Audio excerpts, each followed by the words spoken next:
Hello guys, welcome to CDS Jugaad से। मेरा नाम है पीयूष और मैं हूं आपका इंग्लिश मेंटोर।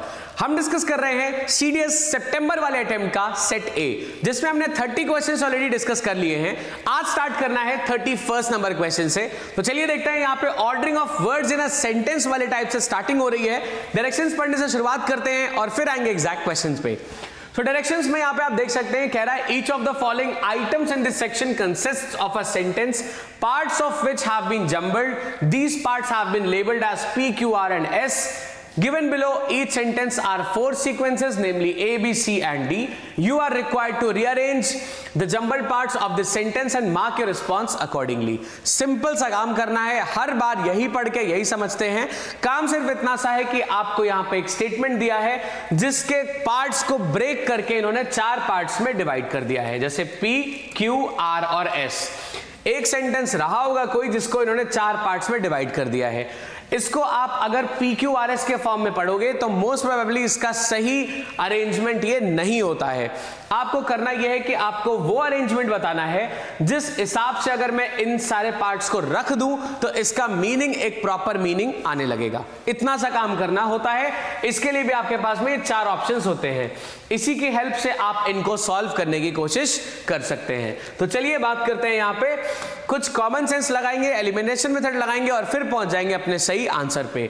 तो इसमें 31st क्वेश्चन कह रहा है, from Europe to America in 1992 his first voyage Columbus made. अब ये बात तो हमको यहां से मालूम चल पा रही है कि कोलंबस यहां पे एक पर्सन है।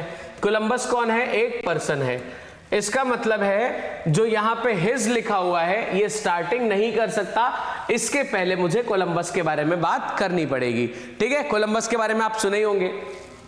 तो हिज वाला पॉइंट स्टार्ट नहीं करेगा, मतलब आर स्टार्टिंग नहीं कर सकता। ठीक है, इन 1992। अब देखो बेटा, अगर मैं मान लेते हैं इन 1992 जो यहां पे स्टार्टिंग दिया भी हुआ है, अगर मान लेते हैं मैं क्यू से स्टार्टिंग करता हूं तो इसके बाद में जो सेंटेंस बनना चाहिए वो क्यू के साथ में आर जुड़ना चाहिए। तो चलिए जोड़ के देख लेते हैं। इन 1992 हिज फर्स्ट वॉयज। अब यहां पे हिज में कैसे लिख दूं बिना कोलंबस के आए, मतलब क्यू आर यहां पे गलत कॉन्टेक्स्ट बना रहा है, इसलिए डी को यहां से बाहर निकाल देंगे। फिर यहां पे आ रहा है पी के साथ में आर। देखो, from Europe to America his first voyage, फिर से पी के बाद में आर आ गया, लेकिन कोलंबस अभी तक नहीं आया है, इसलिए पी के साथ आर यहां पे गलत माना जाएगा। सो सी वाला आउट हो गया। फिर है हमारे पास में एसपी और है हमारे पास में एसआर। अब कौन से वाले के साथ जा सकते हैं, ध्यान से इसको समझते हैं। तो पहले पढ़ते हैं एस के साथ में पी। देखो, Columbus made from Europe to America. Columbus made from Europe to America His first voyage in 1992। अब ये बात कहना बड़ा अजीब हो गया, Columbus made from Europe to America. Made from Europe to America थोड़ी होगा। मेड के बाद में ये होना चाहिए कि क्या चीज किया था, क्या चीज बना था, या क्या चीज हुआ था, या क्या चीज किया गया था, ये सब कुछ बताना पड़ेगा। तो एस के साथ में पी लगाना तो उतना ही गलत है जितना ए के बाद में जी लगाना गलत है ना। ए के बाद में तो बी ही लगाओगे, तो इतना ज्यादा गलत है ये। तो एसपी बाहर हो रहा है। एस आर पी क्यू इकलौता ऑप्शन बच रहा है। Let's read it out and find out कि सही है कि नहीं। एस आर पी क्यू पढ़ते हैं। Columbus made his first voyage from Europe to America in 1992। एकदम परफेक्ट। ऑप्शन नंबर बी के साथ हम चले जाएंगे and that's how will get to our exactly correct answer. चलिए नेक्स्ट क्वेश्चन नंबर 32 की तरफ चलते हैं। क्वेश्चन नंबर 32 कह रहा है, scientists have the effects of warned us about climate change. Climate change, ठीक है। देखो बेटा, आर यहां पे खत्म नहीं करेगा क्योंकि वार्न्ड अस अबाउट, अबाउट के बाद यहां पे मुझे बताना पड़ेगा किस चीज के बारे में, तो आर खत्म नहीं करेगा। इससे मतलब ये चल रहा है कि क्यू यहां पे स्टार्टिंग नहीं कर सकता। ये बात फिक्स हो, सॉरी, आर यहां पे खत्म नहीं कर रहा है, इसलिए ये वाला पॉइंट यहां से एज अ करेक्ट आंसर बाहर हो जाता है। ठीक है, अब बात करेंगे यहां पे आगे कौन से पॉइंट स्टार्टिंग कर सकते हैं। सो फॉर दैट हमारे पास में ऑप्शंस कौन से वो देखते हैं। हमारे पास में साइंटिस्ट हैव, देखो पी खत्म नहीं कर पाएगा, यहां पे खत्म भी नहीं कर रहा है। फिर हमारे पास में है क्यू, द इफेक्ट्स ऑफ। अब देखो क्यू खत्म नहीं कर सकता क्योंकि ऑफ के बाद में भी मुझे एक पॉइंट चाहिए। तो क्यू जब खत्म नहीं कर पाएगा तो आर पी एस क्यू बाहर हो गया, आर एस पी क्यू बाहर हो गया। बच कौन सा रहा है? P R Q S. चलिए पढ़ लेते हैं। Scientists have warned us about the effects of climate change. कौन सा ऑप्शन? ऑप्शन नंबर सी यहां पे आता है as a correct answer choice. Clear है? चलिए, तो उसके बाद में बात करते हैं क्वेश्चन नंबर 33 की। देखते हैं इसके साथ में क्या चैलेंजेस हैं। Let's look eight question number 33। तो 32 चला जाएगा ऑप्शन नंबर सी के साथ में बेटा। चलिए क्वेश्चन नंबर 33 है, speed is a potent cause industrial growth at a terrific in a big city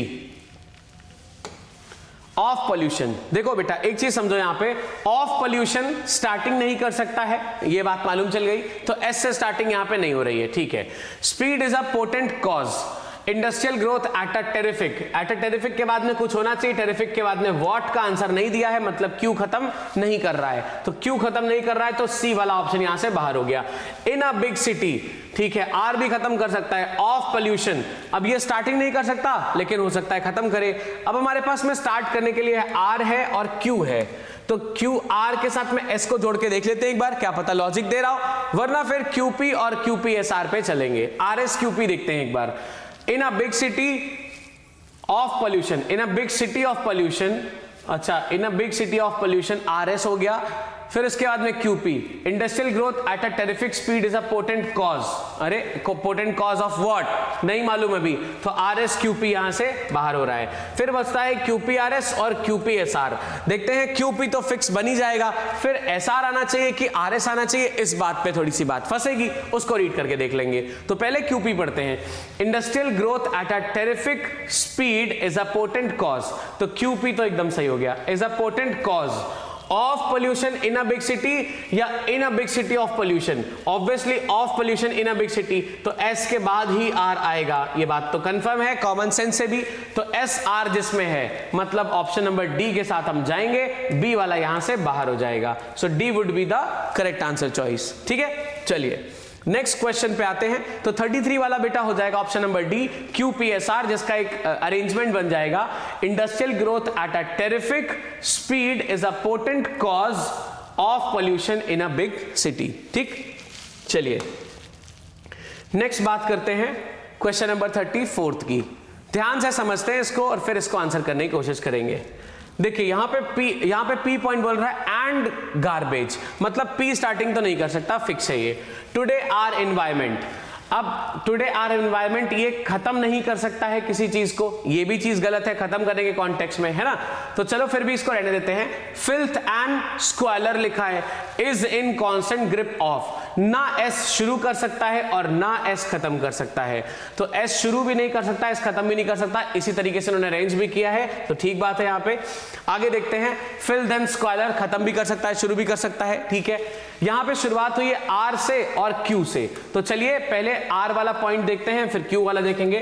filth and squalor and garbage, देखो filth and squalor and garbage, R के साथ में पी नहीं चल रहा है अभी फिलहाल, आर के साथ में P, filth and squalor and garbage, चलो ठीक है मान लेते हैं आर के साथ में पी माना, filth and squalor and garbage, उसके साथ बाद में S and garbage is in constant grip of today our environment, अरे एस के साथ में क्यू तो बिल्कुल गलत हो गया, एस के साथ में क्यू तो बिल्कुल गलत है, एस के साथ क्यू जहां जहां भी आ रहा है उसको तुरंत हटा देते हैं।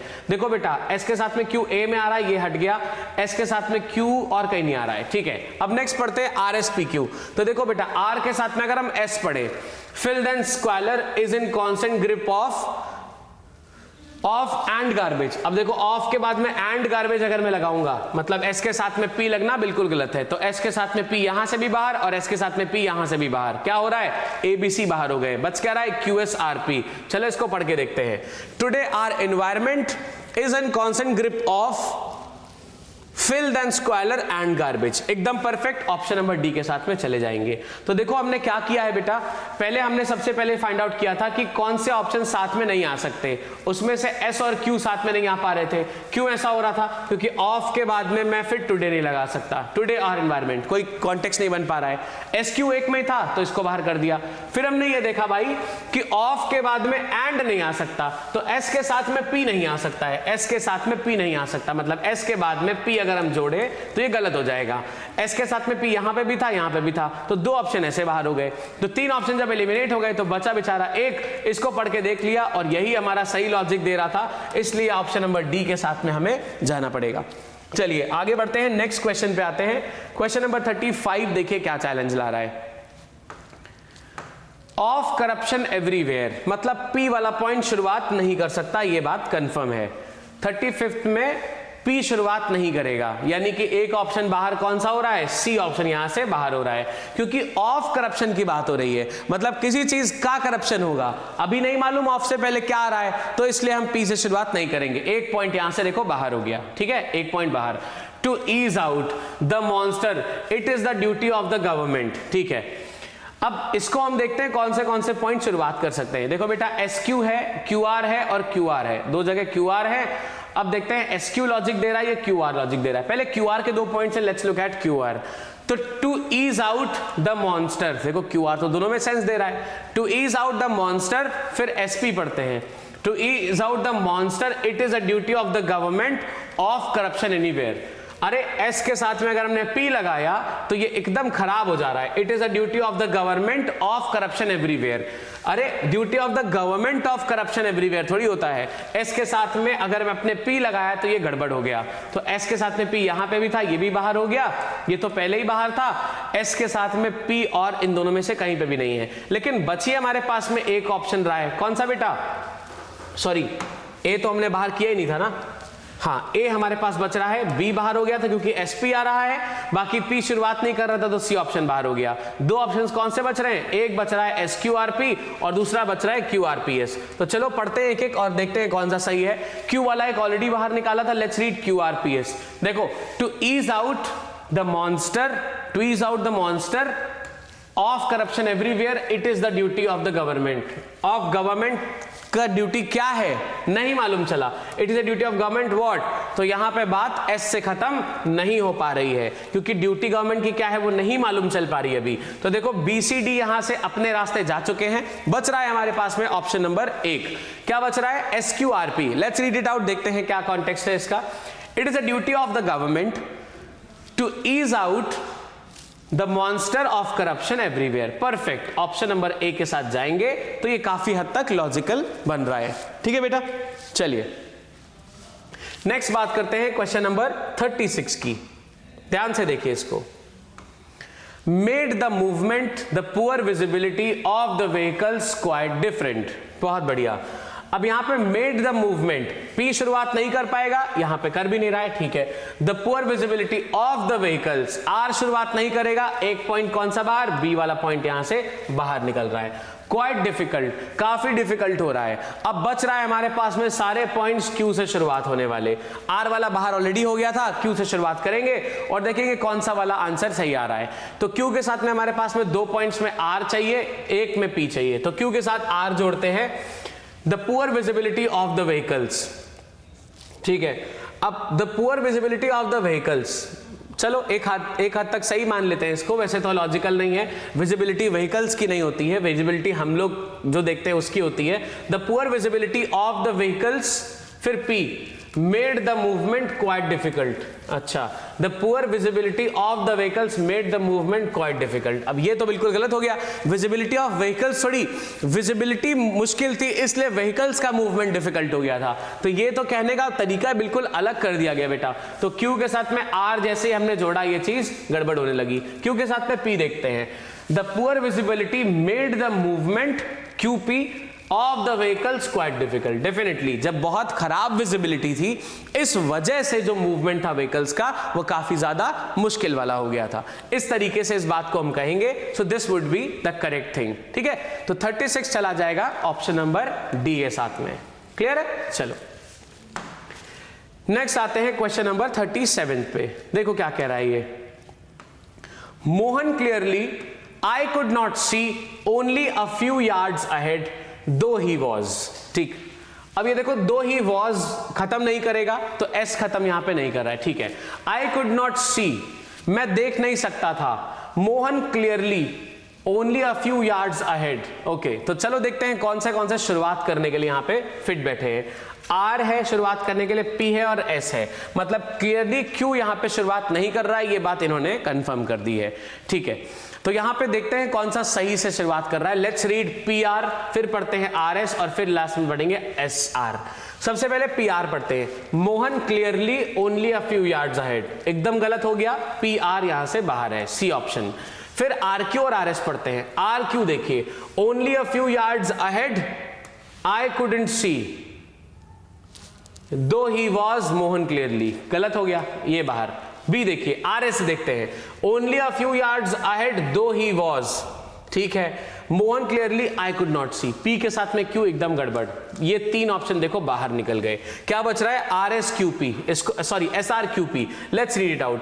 दो he was only a few yards ahead, ठीक है, I could not see Mohan clearly, बिल्कुल परफेक्ट। ऑप्शन नंबर डी के साथ जाएंगे तो ये क्लियर कट आंसर हमें दे जाएगा, ठीक है। तो क्या हो जाएगा बेटा? एस आर क्यू पी के साथ जाएंगे। बाकी देखो सब में कुछ ना कुछ गड़बड़ था, कुछ कॉन्टेक्चुअली गड़बड़ है, कुछ ग्रामेटिकली गलत है, और कुछ तो कॉमन सेंस से गलत निकल जा रहे हैं, जिसमें आपको देख के ही मालूम चल जाएगा कि भाई तुम तो बिल्कुल नहीं हो सकते, ठीक है। तो 37 चला जाएगा ऑप्शन नंबर डी के साथ में। Let's look into question number 38.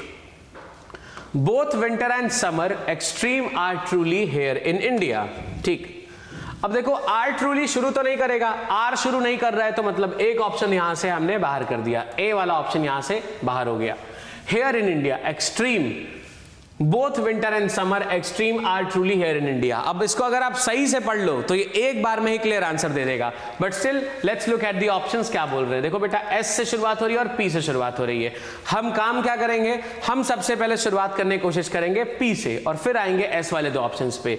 देखो पी के साथ में एस जोड़ दो, both winter and summer hair in India, अरे गलत हो गया। पी के साथ में एस, कोई लॉजिक नहीं दे रहा है, लॉजिक गलत है, सेंटेंस का कंस्ट्रक्शन नहीं हो पा रहा है। फिर पढ़ेंगे एस आर और फिर पढ़ेंगे एस पी। देखो एस आर पढ़ते हैं, here in India are truly, गलत हो गया, एस आर कोई मतलब नहीं है। एस के साथ में पी पढ़ते हैं, here in India both winter and summer, बिल्कुल ठीक है, are truly extreme, perfect. S P R Q के साथ चले जाएंगे।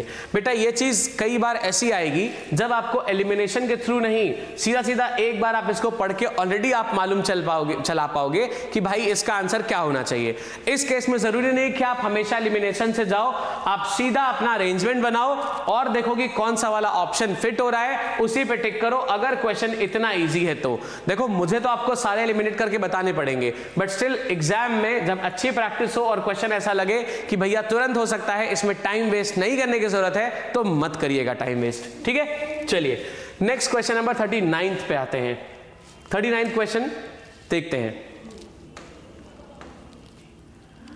Gate crystallised the self and world view and physical space where basic ideas of public culture is a mental। देखो are ना शुरू करेगा ना आर खत्म करेगा, ठीक है। आर यहां शुरू भी नहीं कर रहा, शुरू कर रहा है, ए ऑप्शन बाहर हो गया, ठीक है। अब यहां पे the self and world view, get crystallised, P शुरुआत नहीं कर पाएगा, ठीक है, पी लेकिन खत्म कर सकता है hopefully. Public culture is a mental, अब इज अ मेंटल का मतलब क्या होगा, ठीक है, मतलब ये public health is a mental, S खत्म नहीं कर सकता, यहां पे ये बात हो चुकी है। तो अब बच रहा है हमारे पास में S R Q P, S R P Q, Q R S P. Let's read Q वाला ऑप्शन सबसे पहले, उसके बाद में बात करेंगे कि कौन सा वाला बाहर निकाल सकते हैं। देखो एक तो बाहर निकाल दिया है आर वाला, अब हमारे पास में बच रहा है क्यू आर एस पी, फिर दोनों एस वाले हैं। Let's read it out. Q R S P को देखते हैं, the self and world view, the self and world view and physical space, the self and world view and physical space where basic ideas of, मतलब नहीं निकल रहा है, इसको हटाते हैं अभी। एस आर क्यू पी और एस आर पी क्यू को देखते हैं। देखो एस आर अगर लॉजिक दे रहा है तो ठीक है, वरना फिर इस वाले में आएंगे।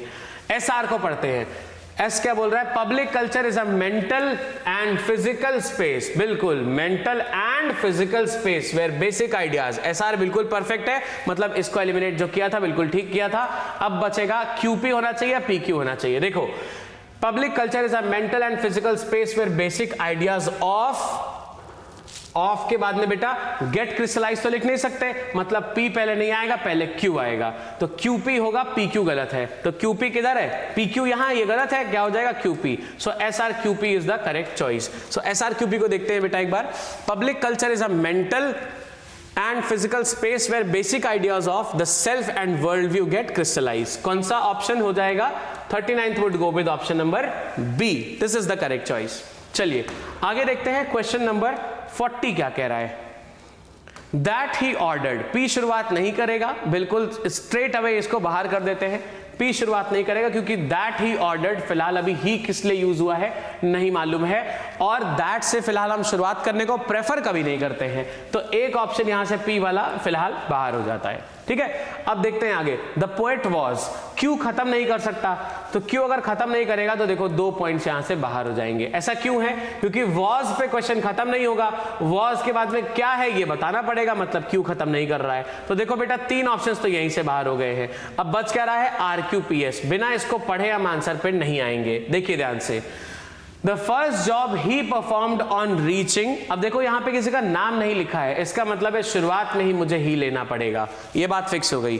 वैसे हम पहले नाउन लेते हैं जिसके लिए ही लगाना पड़ता है, लेकिन यहां पे ये तो है ही नहीं कि हम ही किससे लगा रहे हैं, इसलिए ही से ही हम शुरुआत करेंगे। ठीक है, the first job he performed on reaching, reaching के बाद क्या है, the post was, the post was क्या किया, that he ordered my release from jail. ठीक है, तो क्या हो जाएगा, RQ फिर P फिर S, यानी ऑप्शन नंबर डी हमारा करेक्ट अरेंजमेंट पोर्ट्रे कर रहा है।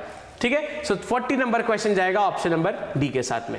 चलिए आगे बढ़ते हैं, देखते हैं नेक्स्ट क्वेश्चन कौन से वाले कैटेगरी का हमारे सामने है। इसमें इडियम्स एंड फ्रेजेस हैं आपके सामने जिनको करना मैंडेटरी है। सारी चीजें पड़ी हुई होती हैं, बस बात यही है कि आपको उस टाइम पे याद आ रहा है या नहीं आ रहा है। तो ये सारी चीजें देखो, 40 विंग्स वगैरह जो ईडियम्स होते हैं, ये 40 विंग्स ऑलरेडी एक बार एनडीए में भी रिपीट हो चुका है, एक बार आपके एग्जाम में ऑलरेडी रिपीट हो चुका है, तो कई सारी ईडियम्स तो रिपीटेड भी आ जाते हैं बेटा, इसलिए घबराने की जरूरत नहीं है। ये सारी चीजें ऑलरेडी पड़ी हुई होती हैं, बस थोड़ा सा ध्यान लगा के इसको देखना होता है। डायरेक्शन से पढ़ना शुरू करेंगे और फिर आएंगे एग्जैक्ट क्वेश्चन पे। देखिए कह रहा है, given below are some idioms and phrases followed by 4 alternative meanings to each. Choose the most appropriate response from among A, B, C or D and mark your response in the answer sheet accordingly. आपको करना ये है, आपको यहां पे दिए हुए हैं idioms जिनको अंडरलाइन भी कर दिया गया है, और उसके लिए आपको दिए हैं 4 ऑप्शंस, जिसके लिए आपको ऑप्शंस पढ़ के बताना है कि सबसे एप्रोप्रिएट इस इडियम का कौन सा मीनिंग होगा, A, B, C या D। जो एग्जैक्टली एप्रोप्रिएट है वही कर देंगे आप इस चीज को एज अ करेक्ट आंसर, और OMR में भी वही वाला ऑप्शन मार्क कर देंगे। इतना सिंपल सा काम करना है। तो चलिए देखते हैं पहला इडियम क्या है, उसके बेसिस पर उसका आंसर निकालने की कोशिश करेंगे। पहला इडियम है 40 विंग्स। 40 विंग्स एक बहुत मस्त और बहुत पॉपुलर इडियम है जिसका मतलब होता है एक नैप ले लेना, है ना, जो 15 मिनट्स की नैप होती है या थोड़ी सी नींद ले लेना, इसको बोलते हैं 40 विंग्स। इसके लिए एक बहुत अच्छा वर्ड है सीस्टा। सीस्टा का मतलब होता है जो दोपहर में हम थोड़ी सी नींद लेते हैं, इसको सीस्टा बोला जाता है। सो नैप लेना या एक सीस्टा होना या थोड़ी सी नींद लेना, इसको बोलते हैं 40 विंग्स। सो विंकिंग 40 टाइम्स, 40 बार ऐसे ऐसे विंक करना, ये तो मतलब नहीं है, so A is out. B है sleep disorder, there is no disorder. Long sleeping hours, नहीं लॉन्ग स्लीपिंग आवर नहीं, थोड़ी सी नींद ले रहे हैं, देखो लॉन्ग स्लीपिंग आवर इसका मतलब नहीं होता है। So is a short sleeping during the day, बेटा इसका मतलब होता है एक छोटा सा नींद जो आप मान लेते हो, नैप मार लेते हो दिन में, उसको बोलते हैं 40 विंग्स। और इसके लिए वन वर्ड हो जाएगा सीस्टा। अगर वन वर्ड सब्स्टिट्यूशन भी मान लेते हैं आपके एग्जाम में आ रहा होगा, so the word would be siesta. A short sleeping during the day would be siesta. ठीक है, चलो नेक्स्ट क्वेश्चन देखते हैं। क्वेश्चन नंबर 42 देखो क्या कह रहा है बेटा, लाइफ इन द रॉ। अब इसका मतलब क्या है, लाइफ इन द रॉ का मतलब क्या है, देखिए ध्यान से। रॉ का मतलब होता है जो चीज में कुछ आर्टिफिशियल या कोई चीज को ऐड नहीं किया गया है, जैसे है वैसे ही अगर हम पोर्ट्रे करते हैं उसको बोला जाता है रॉ, है ना। मतलब जिसमें कुछ भी आर्टिफिशियल नहीं है, जिसमें कुछ भी आर्टिफिशियल नहीं है उसको रॉ बोलते हैं। ठीक है, अगर लाइफ आपकी रॉ है इसका मतलब है आर्टिफिशियली कुछ भी नहीं किया गया है, नेचुरली एग्जिस्ट कर रही है लाइफ, या जो भी नेचुरल रिसोर्सेज है उन्हीं के आसपास आप जी रहे हो। ठीक है, अब यहां पे लाइफ इन द रॉ के ऑप्शंस देखते हैं। Life in its natural unembellished state, life as its easiest, life that is complex, ये सारे यहां पे ऑप्शंस आपको देखने के लिए मिल रहे हैं। इसका बहुत सिंपल सा आंसर है अ डेयर डेविल्स लाइफ। देखो यहां पे a life that is natural या अनएम्बेलिश्ड। एम्बेलिश का मतलब होता है बेटा सजा धजा होना, बहुत ज्यादा रोजी लाइफ होना, खूब बड़े बड़े ब्रांड्स पहनना, महंगी गाड़ियों में घूमना, खूब बड़ा घर होना, ये सब एम्बेलिश्ड हो गया। अनएम्बेलिश का मतलब है कुछ भी नहीं है, ऐसा कंफर्ट कुछ भी लग्जरी का नहीं है, सब कुछ जैसा मिला था एग्जैक्टली नेचुरल वैसा ही है। ठीक है, तो इसको बोलते हैं बेटा life in the raw. Life as its easiest नहीं है, life as that is complex नहीं है, अ डेयर डेविल्स लाइफ भी नहीं होने वाली है। क्लियर है, क्या हो जाएगा ऑप्शन नंबर ए। चलते हैं क्वेश्चन नंबर 43 की साइड। अ पेपर टाइगर, ये भी रिपीट हो चुका है, ये भी रिपीट हो चुका है आपके ही पेपर, आपके एग्जाम में। देखो पेपर टाइगर क्या होता है बेटा, जैसे मान लो एक मैं पेपर पे एक टाइगर बना दूं और आपको उससे डराने की कोशिश करूंगी, अरे काट लेगा तुम्हें, आप बोलेंगे भाई पेपर पे टाइगर बना है, ये कौन सा काट रहा है। तो पेपर टाइगर क्या है, ऐसा कोई इंसान या ऐसी कोई चीज जिसका उतना इंपैक्ट नहीं है जितना होना चाहिए, मतलब इंपैक्ट सिर्फ नाम का है, असली में इंपैक्ट नहीं है, उसको बोलते हैं paper tiger. So a person or thing that appears threatening but is ineffectual, to threaten someone but do not harm, environmental protection, paper work, to speak to people in a roaring voice. क्या हो जाएगा बेटा यहाँ पे, देखो यहाँ पे सिर्फ ए के अलावा और कोई ऑप्शन लॉजिकल नहीं है, सो बी सी डी को बाहर करेंगे, it would be a person or thing that appears threatening but is ineffectual. ठीक है, बात समझ गए, आसान सा है। तो पेपर टाइगर उसको बोलते हैं, मैंने आपको एक इडियम इसी टाइम पे और भी बताया था, ये होता है अ मैन ऑफ स्ट्रॉ। अगर आपको याद हो अ मैन ऑफ स्ट्रॉ बताया था मैंने, है ना, जब हम पेपर सॉल्व कर रहे थे, जहां पे आपके पेपर में ये आया था अ पेपर टाइगर, वहां पे मैंने आपको अ मैन ऑफ स्ट्रॉ भी बताया था। ये दोनों लोग वही होते हैं जिनका असली में कोई अपनी ताकत या अपनी इच्छा शक्ति नहीं चल पाती है। ठीक है, चलिए 44th नंबर क्वेश्चन देखिए क्या चैलेंज ला रहा है। 44th आई गेस इधर ही होगा। चलो यहां पे लिखा है penny wise and pound foolish. Penny wise and pound foolish का मतलब क्या होता है, wise to spend each penny carefully, careful about small amount but careless about large amount. Exactly, देखो penny wise and pound foolish, penny क्या होता है बेटा, जैसे हम यहां पे बोलते हैं ना रुपए और पैसे, तो रुपीस क्या होता है, ये पेनी होता है पैसा, ये होता है पैसा, और पाउंड होता है रुपीस, पाउंड होता है रुपीस, इस तरीके से आप समझ लो। अब अगर कोई पेनी के लिए वाइज है, मतलब पैसा वो बहुत बुद्धि से बचा रहा है, बहुत बुद्धि से चला रहा है कि 50 पैसे खर्च ना हो जाएं, 10 पैसे खर्च ना हो जाएं। लेट्स कंसीडर ये उस टाइम की बात है जब 10 पैसे चला करते थे, अभी की बात नहीं कर रहे हैं। लेकिन पाउंड को खर्च करने में वो बेवकूफी कर रहा हो, तो कैसा आदमी हुआ, जो छोटा पैसा कैसे खर्च कर रहा है, एकदम बचा बचा के, और बड़ा अमाउंट कैसे खर्च कर रहा है, ऐसे बेवकूफी से, तो इसको बोलते हैं penny wise and pound foolish. तो wise to spend each penny carefully, नहीं, ऐसा सिर्फ ये एक लौता एक तरफा बात हो गई। केयरफुल अबाउट स्मॉल अमाउंट्स, ठीक है, बिल्कुल सही है, देखो स्मॉल अमाउंट के लिए वाइज है, केयरफुल है, but careless about large amounts, large amount के लिए फूलिश या केयरलेस है, तो डेफिनेटली बी ऑप्शन के साथ जाना पड़ेगा। C says people who don't understand the importance of each penny, इसमें क्या हो जाएगा, और इसमें क्या हो जाएगा, people who don't understand the importance of each penny. अगर हम इसकी बात करेंगे तो सिर्फ ये एक तरफा हो गया कि ये लोग सिर्फ फुलिश वाली ही बात कर रहे हैं, इसलिए सी वाला बाहर हो जाएगा। डी देखो, careful about large amount but careless about small amounts, इसने एग्जैक्टली उल्टा कर दिया जज्बातों को। क्या उल्टा किया है कि लार्ज अमाउंट के लिए केयरफुल है लेकिन स्मॉल अमाउंट के लिए केयरलेस है, यहां पे ये बात उल्टी करी जा रही है। हमें क्या चाहिए कि हमें चाहिए कि छोटे पैसे के लिए बहुत दिमाग और बड़े पैसे को बेवकूफी से, तो ये उल्टा ऑप्शन है, इसलिए डी बाहर। कौन सा ऑप्शन, ऑप्शन नंबर बी हो जाएगा बेटा। ठीक है, केयरफुल अबाउट स्मॉल अमाउंट्स लेकिन केयरलेस अबाउट लार्ज अमाउंट्स। चलो नेक्स्ट देखते हैं, नेक्स्ट है पिन बैक योर ईयर्स। अब इसका मतलब क्या होता है, ध्यान से देखेंगे। पिन बैक योर ईयर्स का मतलब होता है किसी चीज को, जैसे मैंने बोला कि यार ये लोग क्या कर रहे हैं, बहुत सारी सीक्रेट बातें कर रहे हैं, you go and pin back your ears, इसका मतलब क्या हुआ, जाओ उसको ध्यान लगा के सुनो। ठीक है, तो पिन बैक योर ईयर्स का मतलब होता है किसी भी चीज को बहुत ध्यान लगा के सुनना, या बहुत ध्यान लगा के उस चीज को मतलब ऑब्जर्व करना, है ना, सुनने वाले कॉन्टेक्स्ट में ऑब्जर्व करना। तो यहां पे पहला है to listen carefully to something, person और organisation that pins important issues, बिल्कुल गलत है। सी कह रहा है to keep yourself away from hearing bad stuff, नहीं, ऐसा नहीं कि अपने आप को बुरी चीजें सुनने से रोकना है। To clean your ears with a pin, अरे यार ये तो एकदम बाहर हो गया, ये तो कनमेलिया वाला ऑप्शन हो गया। ऑप्शन नंबर ए के साथ जाएंगे, किसी चीज को केयरफुली सुनना, और अगर ये चीज बेटा, अगर ये चीज कोई छुप छुप के किसी की बातें सुन रहा है, इसको ईव्स ड्रॉपिंग कहते हैं, इसको ईव्स ड्रॉपिंग कहते हैं, याद रखो इसको ईव्स ड्रॉपिंग कहते हैं। ठीक है, ईव्स ड्रॉपिंग मतलब किसी की बातों को छुप छुप कर सुनना, और अगर सीधा सीधा आप किसी की बातें ध्यान से सुन रहे हो तो उसको बोलते हैं पिन बैक योर ईयर्स। ठीक है, चलो आगे 46 नंबर पे बात करते हैं। टर्न कोट कौन होते हैं?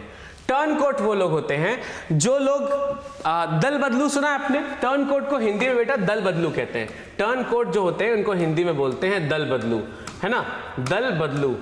मतलब क्या है, अपने हिसाब से, अपने फायदे के हिसाब से ये लोग पार्टी बदल लेंगे, इनको बोला जाता है टर्न कोट। तो अब इसके लिए हमारे पास में ऑप्शन क्या क्या है, let's look at the options. देखो, एक्सपर्ट एट ऑल्टरिंग कोट्स, अबे कोट को ऑल्टर नहीं करने वाले एक्सपर्ट्स हैं ये लोग, ए बाहर। B, someone who deserts one group to join another, कोई ऐसा जो एक ग्रुप को छोड़ के दूसरे को ज्वाइन कर ले, ये वाला एग्जैक्टली हमारी बात में फिट हो रहा है। सी देखो, अ ट्रूली डिसऑनेस्ट पर्सन, गलत है। डी देखो, going round and round in a court of law, बिल्कुल गलत। क्या होता है टर्न कोट, ऐसा आदमी जो पार्टी बदल ले, दल बदल ले या अपना फेवर बदल ले किसी कंडीशन के हिसाब से, उसको बोलते हैं टर्न कोट है ये आदमी। ठीक है, चलिए अगला क्वेश्चन नंबर 47 देखते हैं क्या कह रहा है बेटा। से योर पीस, से योर पीस का मतलब क्या होता है? से योर पीस का मतलब होता है जो आपका अपना कहना है, जो आपका अपना पॉइंट ऑफ व्यू है, जो आपका अपना पॉइंट ऑफ व्यू है, पॉइंट ऑफ व्यू, इसको आप सामने प्रेजेंट कर दो, इसको बोलते हैं से योर पीस। मतलब अपना विचार किसी के सामने रखना, this is say your piece. तो स्पीक बट डोंट लिसन, गलत है। बी कह रहा है speak in a talkative manner, ये भी गलत है। सी कह रहा है make your argument piece by piece, अपना आर्ग्यूमेंट को एक एक टुकड़े में बताओ, ऐसा भी नहीं है। एक्सप्रेस योर ओपिनियन, डेफिनेटली क्या करना है, अपना ओपिनियन को एक्सप्रेस करना है, तो इसको बोला जाता है से योर पीस। सिंपल से क्वेश्चन है, देखो अगर रिलेट करके आंसर करोगे तो सारे हो जाएंगे। 48 वाला देखो, टॉप नॉच का मतलब क्या होता है बेटा? टॉप नॉच हम तब बोलते हैं जब भी कोई चीज एकदम हाई स्टैंडर्ड या परफेक्ट की तरफ जाती है, उसको हम बोलते हैं टॉप नॉच। ठीक है, मतलब जिससे आगे जाना या जिससे बेटर होना पॉसिबल नहीं है, तो उसको बोला जाता है top notch. The highest marking on a tree और अ बिल्डिंग, बिल्कुल नहीं। बी कह रहा है पर्सन और organisation that attracts only the top, बिल्कुल नहीं। सी कह रहा है of highest possible quality, definitely.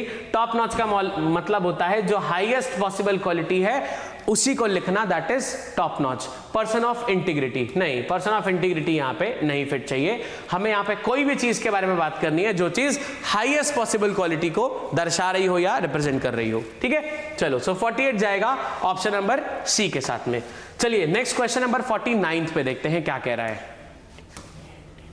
Under the table, अब देखो यहां पे बेटा, यहां पे कहा क्या जा रहा है, ध्यान से समझो। अंडर द टेबल, अब जैसे ये मान लो टेबल है, ये एक टेबल है, अब इस टेबल के नीचे से आप पैसा पास कर रहे हो, तो क्या लोग देख पाएंगे? नहीं देख पाएंगे। मतलब अगर हम ब्राइब देते हैं या किसी को सीक्रेटली पैसा देते हैं जो किसी के नॉलेज में ना आ पाए, इसको बोला जाता है अंडर द टेबल। ठीक है, ध्यान रख लो। तो अंडर द टेबल का मतलब होता है घूस देना, रिश्वत देना, ब्राइब देना, या कोई चीज ऐसी जिसमें सीक्रेटली आप किसी चीज को पास कर रहे हो कि लोग ना देख पाए। देखो यहाँ पे वर्क अंडर डिफिकल्ट सर्कमस्टेंसेस, बाहर। बी कह रहा है वर्किंग अंडर कवर, बिल्कुल बाहर। सी कह रहा है वर्किंग अंडर फर्नीचर, अरे नहीं, फर्नीचर के नीचे काम करना नहीं। मेकिंग और रिसीविंग पेमेंट सरप्टिशियसली, बिल्कुल ये होता है सीक्रेटली पेमेंट को लेना और देना, इसको बोलते हैं अंडर द टेबल दे दो। ठीक है, चलो अगला क्वेश्चन नंबर 50 देखो। Eight the drop of a hat, eight the drop of a hat का मतलब होता है जैसे ही, जैसे एक कैप गिर जाती है उस तरीके से, मतलब ज्यादा बिना सोचे समझे, जैसे प्लान करके नहीं कैप कभी भी हैट गिरेगी। So if something is happening at the drop of a hat, वो चीज सडन हो गई है, एकदम से हो गई है, बिना प्लानिंग का हुई है या इम्प्रॉम्प्टू हो गई है, उसको बोलते हैं drop of a hat. Options देखते हैं कौन से अवेलेबल हैं। Clumsy person who drops hats everywhere, बिल्कुल नहीं, क्योंकि ये एग्जैक्टली मीनिंग जैसा दिख रहा है, तो ये बिल्कुल नहीं हो सकता। बी देखो suddenly and without much thought, बिल्कुल ठीक है। सी देखो do something without much pressure, pressure का यहाँ पे कोई जिक्र नहीं है। A happy and easy going man, बिल्कुल नहीं। So at the drop of a hat का मतलब क्या होता है, जो अनप्लान्ड तरीके से चीजें करी जाती हैं या बिना बहुत ज्यादा सोचे समझे की जाती हैं, उसको बोलते हैं eight the drop of the hat बेटा। ठीक है, तो 58 चला जाएगा ऑप्शन नंबर बी के साथ में। चलते हैं नेक्स्ट क्वेश्चन की सीरीज की साइड, जो है ऑर्डरिंग ऑफ सेंटेंसेस। अब इनमें बहुत सारे क्वेश्चंस होते हैं, एक एक करके इन सबको सीखेंगे, सबको समझेंगे और साथ साथ में आप भी आंसर्स करते चलिएगा। क्लियर है? चलो तो बात करते हैं यहाँ पे, सबसे पहले इनका जो डायरेक्शंस है उससे बात शुरू करते हैं और फिर आगे बढ़ते चलेंगे, देखेंगे ये क्या क्या चीजें कह रहे हैं। चलो डायरेक्शंस कह रहा है, इन this section each item consists of 6 sentences of a passage. The first and 6 sentences are given in the beginning as S1 and S6. The middle 4 sentences in each have been jumbled up and labeled as P, Q, R and S. You are required to find the proper sequence of the 4 sentences and mark your response accordingly on the answer sheet. ठीक बात है। देखो अब आपको करना यह है कि ऑर्डरिंग ऑफ सेंटेंसेस होता है बेटा, और एक दूसरा होता है ऑर्डर ऑफ सेंटेंस, है ना, मतलब सेंटेंस का ही ऑर्डर बताना होता है। दूसरा ये जो आपका है ये थोड़ा सा लेंदी होता है। इसमें आपको करना क्या होता है, आपको एक सेंटेंस नहीं दिया होगा, आपको दिए होंगे 6 सेंटेंसेस, जिसमें से सेंटेंस नंबर ये 1 है, ये सेंटेंस नंबर 6 है। मतलब इस सेंटेंस से शुरुआत होगी और ये सबसे लास्ट में आना चाहिए। पहला सेंटेंस ये हो जाएगा, बीच के P, Q, R और S यहां पे आपको अरेंज करने हैं, और लास्ट में आएगा सेंटेंस नंबर 6। ठीक है, ये सेंटेंस 1 और 6 हैं फिक्स, इसको आप छेड़ नहीं सकते। बाकी P, Q, R, S को आप किस हिसाब से अरेंज करेंगे कि ये एक प्रॉपर पैराग्राफ जैसा बन जाएगा, ये बात आपको बतानी है। क्लियर है? तो P, Q, R, S को आपको शफल करना है और आपको इसके लिए 4 ऑप्शंस भी गिवन है। तो चलिए पढ़ते हैं इसको और लग जाते हैं काम पे। सेंटेंस नंबर 1 कह रहा है, an ideal citizen is one who establishes his standard in everything. एक आइडियल सिटीजन वही है जो अपना स्टैंडर्ड हर चीज में एस्टैब्लिश कर ले। ठीक है, S6 कह रहा है, ही can be called a thorough gentleman, उसको थॉरो जेंटलमैन कहा जा सकता है। ठीक, अब अगर हम बात करें, आइडियल सिटीजन वो है जो हर चीज में अपना स्टैंडर्ड स्टेबल कर ले, या अपना who establishes standard in everything, हर चीज में अपना स्टैंडर्ड को एस्टैब्लिश कर ले। ठीक है, because he is a true patriot. अब क्या P शुरुआत कर सकता है बेटा? P किसी हिसाब से शुरुआत कर सकता है? नहीं, क्योंकि ट्रू पैट्रियट का मतलब क्या हो गया? मतलब क्या हो गया? देशभक्त। पैट्रियट्स जो होते हैं, है ना, पेट्रियटिज्म जो होता है, देशभक्ति होती है। तो पैट्रियट यहां पे फिलहाल नहीं कहा जाएगा, क्योंकि अभी किसी कॉन्टेक्स्ट में यहां पे हमें पेट्रियटिज्म या देशभक्ति के बारे में नहीं बोला जा रहा है। सो P वाला ऑप्शन यहां से हटाना पड़ेगा, दैट इज C ऑप्शन यहां से फिलहाल अलग हट जा रहा है। Also he can lay down his life for the honour of his country. अब यहां पे फिर से यही बोला जा रहा है कि also he can lay down his life, although अपनी पूरी लाइफ को वो न्यौछावर कर सकता है अपनी कंट्री के लिए। तो फिलहाल अभी Q को नहीं देखते हैं। R कह रहा है that he can make any sacrifice for his Motherland. अच्छा, S कह रहा है ही loves his country so much सो, और वो अपनी कंट्री को बहुत ज्यादा प्यार करता है। देखो यहाँ पे अब P भी यहाँ पे कंट्री के कॉन्टेक्स्ट में लिखा गया है, Q भी कंट्री के कॉन्टेक्स्ट में लिखा गया है, R भी कंट्री के कॉन्टेक्स्ट में लिखा गया है। देखो सैक्रिफाइस कर रहा है मदरलैंड के लिए। इसका मतलब है P, Q और R ये सारे पॉइंट्स किसके बाद में आएंगे? जब हमने कंट्री के लिए लव को दिखा दिया होगा, उसके बाद ये सारे पॉइंट्स में से कोई भी पॉइंट आ पाएगा। ये बात सबको समझ आ रही है?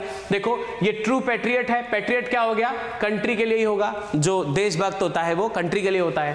फिर यहां पे कह रहा है अपनी पूरी जिंदगी को न्यौछावर कर सकता है वो अपने देश के लिए, तो ये भी फिर कंट्री के लिए हो रहा है। फिर यहां पे मदरलैंड लिखा है, जिसका मतलब है सैक्रिफाइस करने का मतलब है कंट्री के लिए। तो ये सारी चीजें तब पॉसिबल है जब he will be having love for his country very much. ठीक है, यानी कि S के बाद ही इनमें से कोई पॉइंट आना पॉसिबल है, बिना S का कोई पॉइंट नहीं आ सकता, ये चीज फिक्स हो गई है।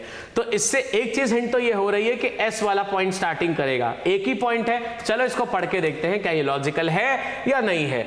S के साथ में पहले लगाएंगे R, he loves his country so much so, फिर लगाएंगे R, that so much so that. देखो he loves his country so much so that he can make any sacrifice for his motherland। वो कह रहा है कि वो अपनी कंट्री को इतना ज्यादा प्यार करता है ताकि वो अपनी कंट्री के लिए कोई भी सैक्रिफाइस कर पाए। so much so that he can make any sacrifice for his motherland। बोल रहा है वो अपनी कंट्री को बहुत ही ज्यादा, हद से ज्यादा प्यार करता है ताकि वो अपनी कंट्री के लिए, अपनी मदरलैंड के लिए कोई भी सैक्रिफाइस दे पाए। तो S के साथ में R बिल्कुल परफेक्ट पेयर है, कोई इसमें डाउट की बात नहीं है। सो SR is a good pair.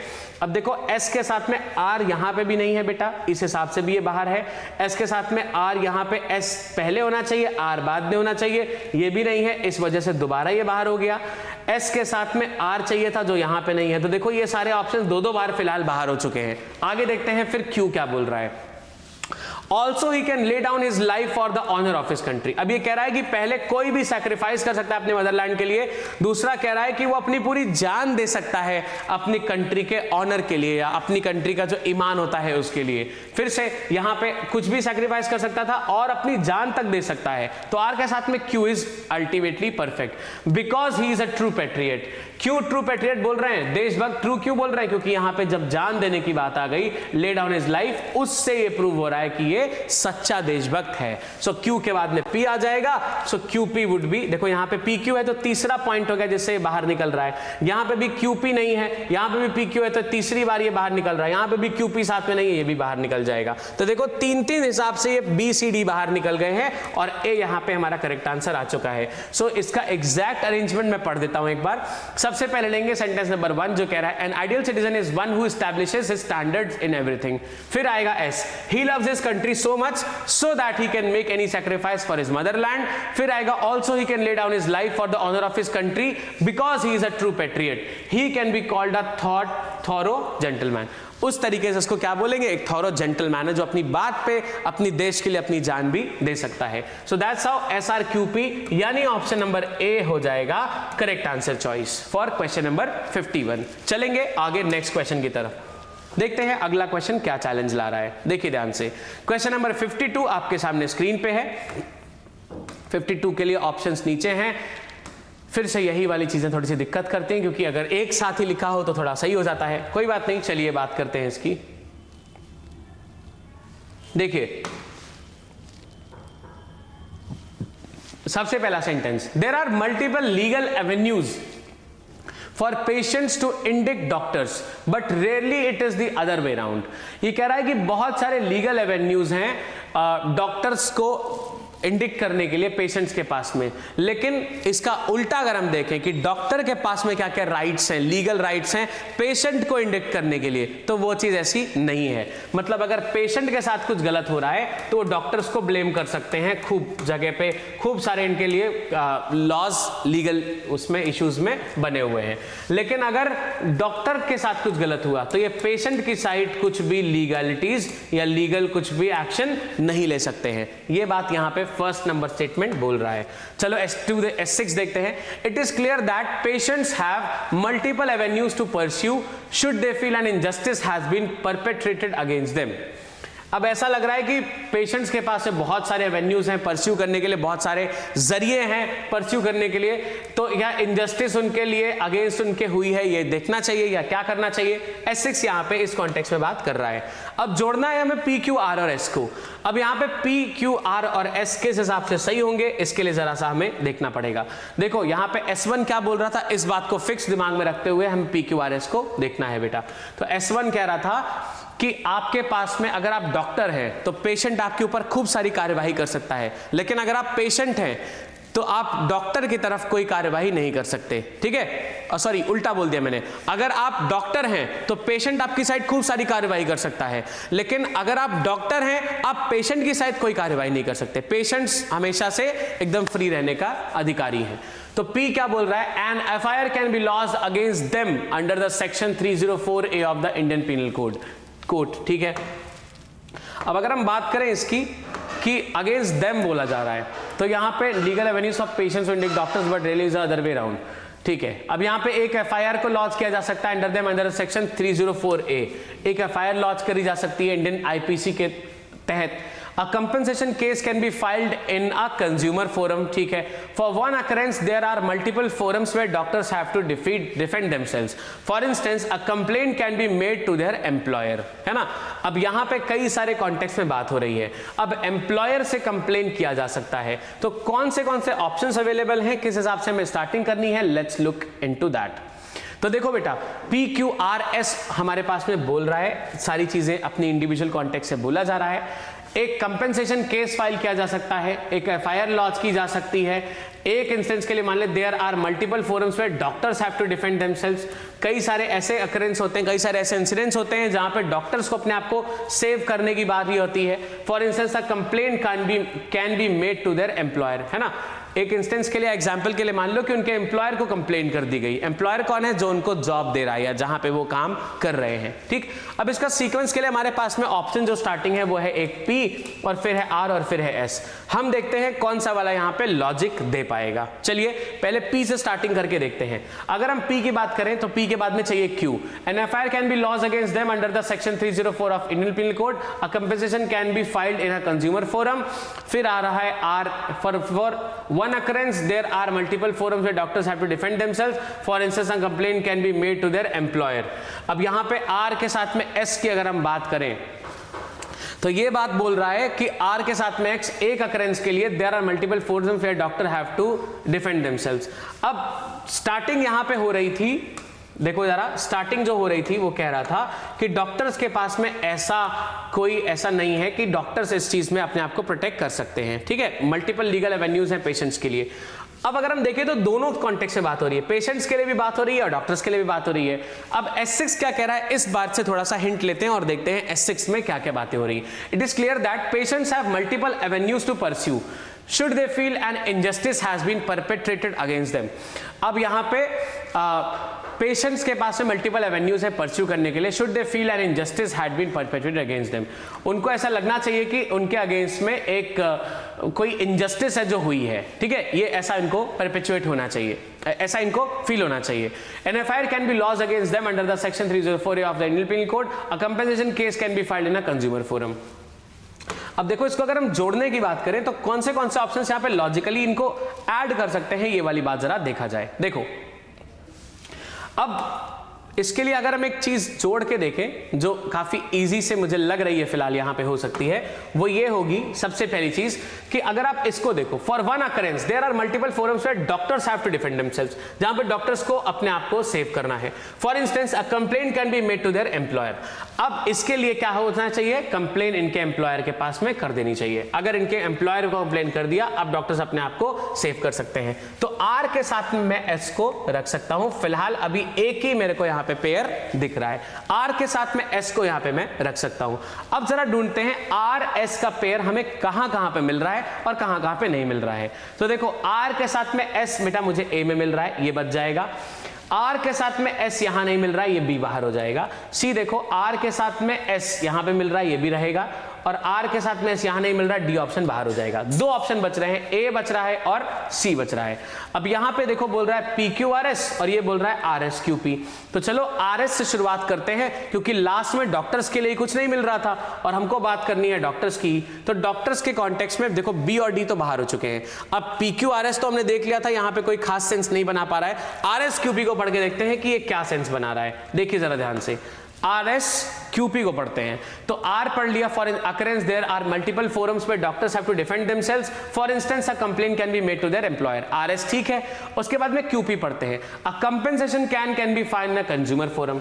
अब कंपेंसेशन केस को फाइल कर सकते हैं कंज्यूमर फोरम में, एक एफआईआर कर सकते हैं lodged against under section 304 of Indian penal code, ठीक है। और ये चीज तो अब यहां से क्लियर है कि पेशेंट्स के पास में मल्टीपल एवेन्यूज है परस्यू करने के लिए। क्या क्या चीजें हैं देखो, यहां पे एम्प्लॉयर को कर सकते हैं, ठीक है, एम्प्लॉयर्स को कर सकते हैं, ये एम्प्लॉयर्स पे कंप्लेन कर सकते हैं, ये एक कंपेंसेशन केस फाइल कर सकते हैं और एफआईआर लॉन्च कर सकते हैं। तीन चीजें हैं। यहां पे आर क्या बोल रहा था देखो, कि अकरेंस के अगर हम देखें कि मल्टीपल फोरम्स है जहां पे डॉक्टर्स को उनको खुद को सेव करने की जरूरत पड़ती है, जो कि यहां पे अवेलेबल नहीं है। डॉक्टर्स को खुद को सेव करने का कोई वो नहीं है अवेलेबल, लेकिन डॉक्टर्स को खुद को कई बार सेव करना पड़ेगा।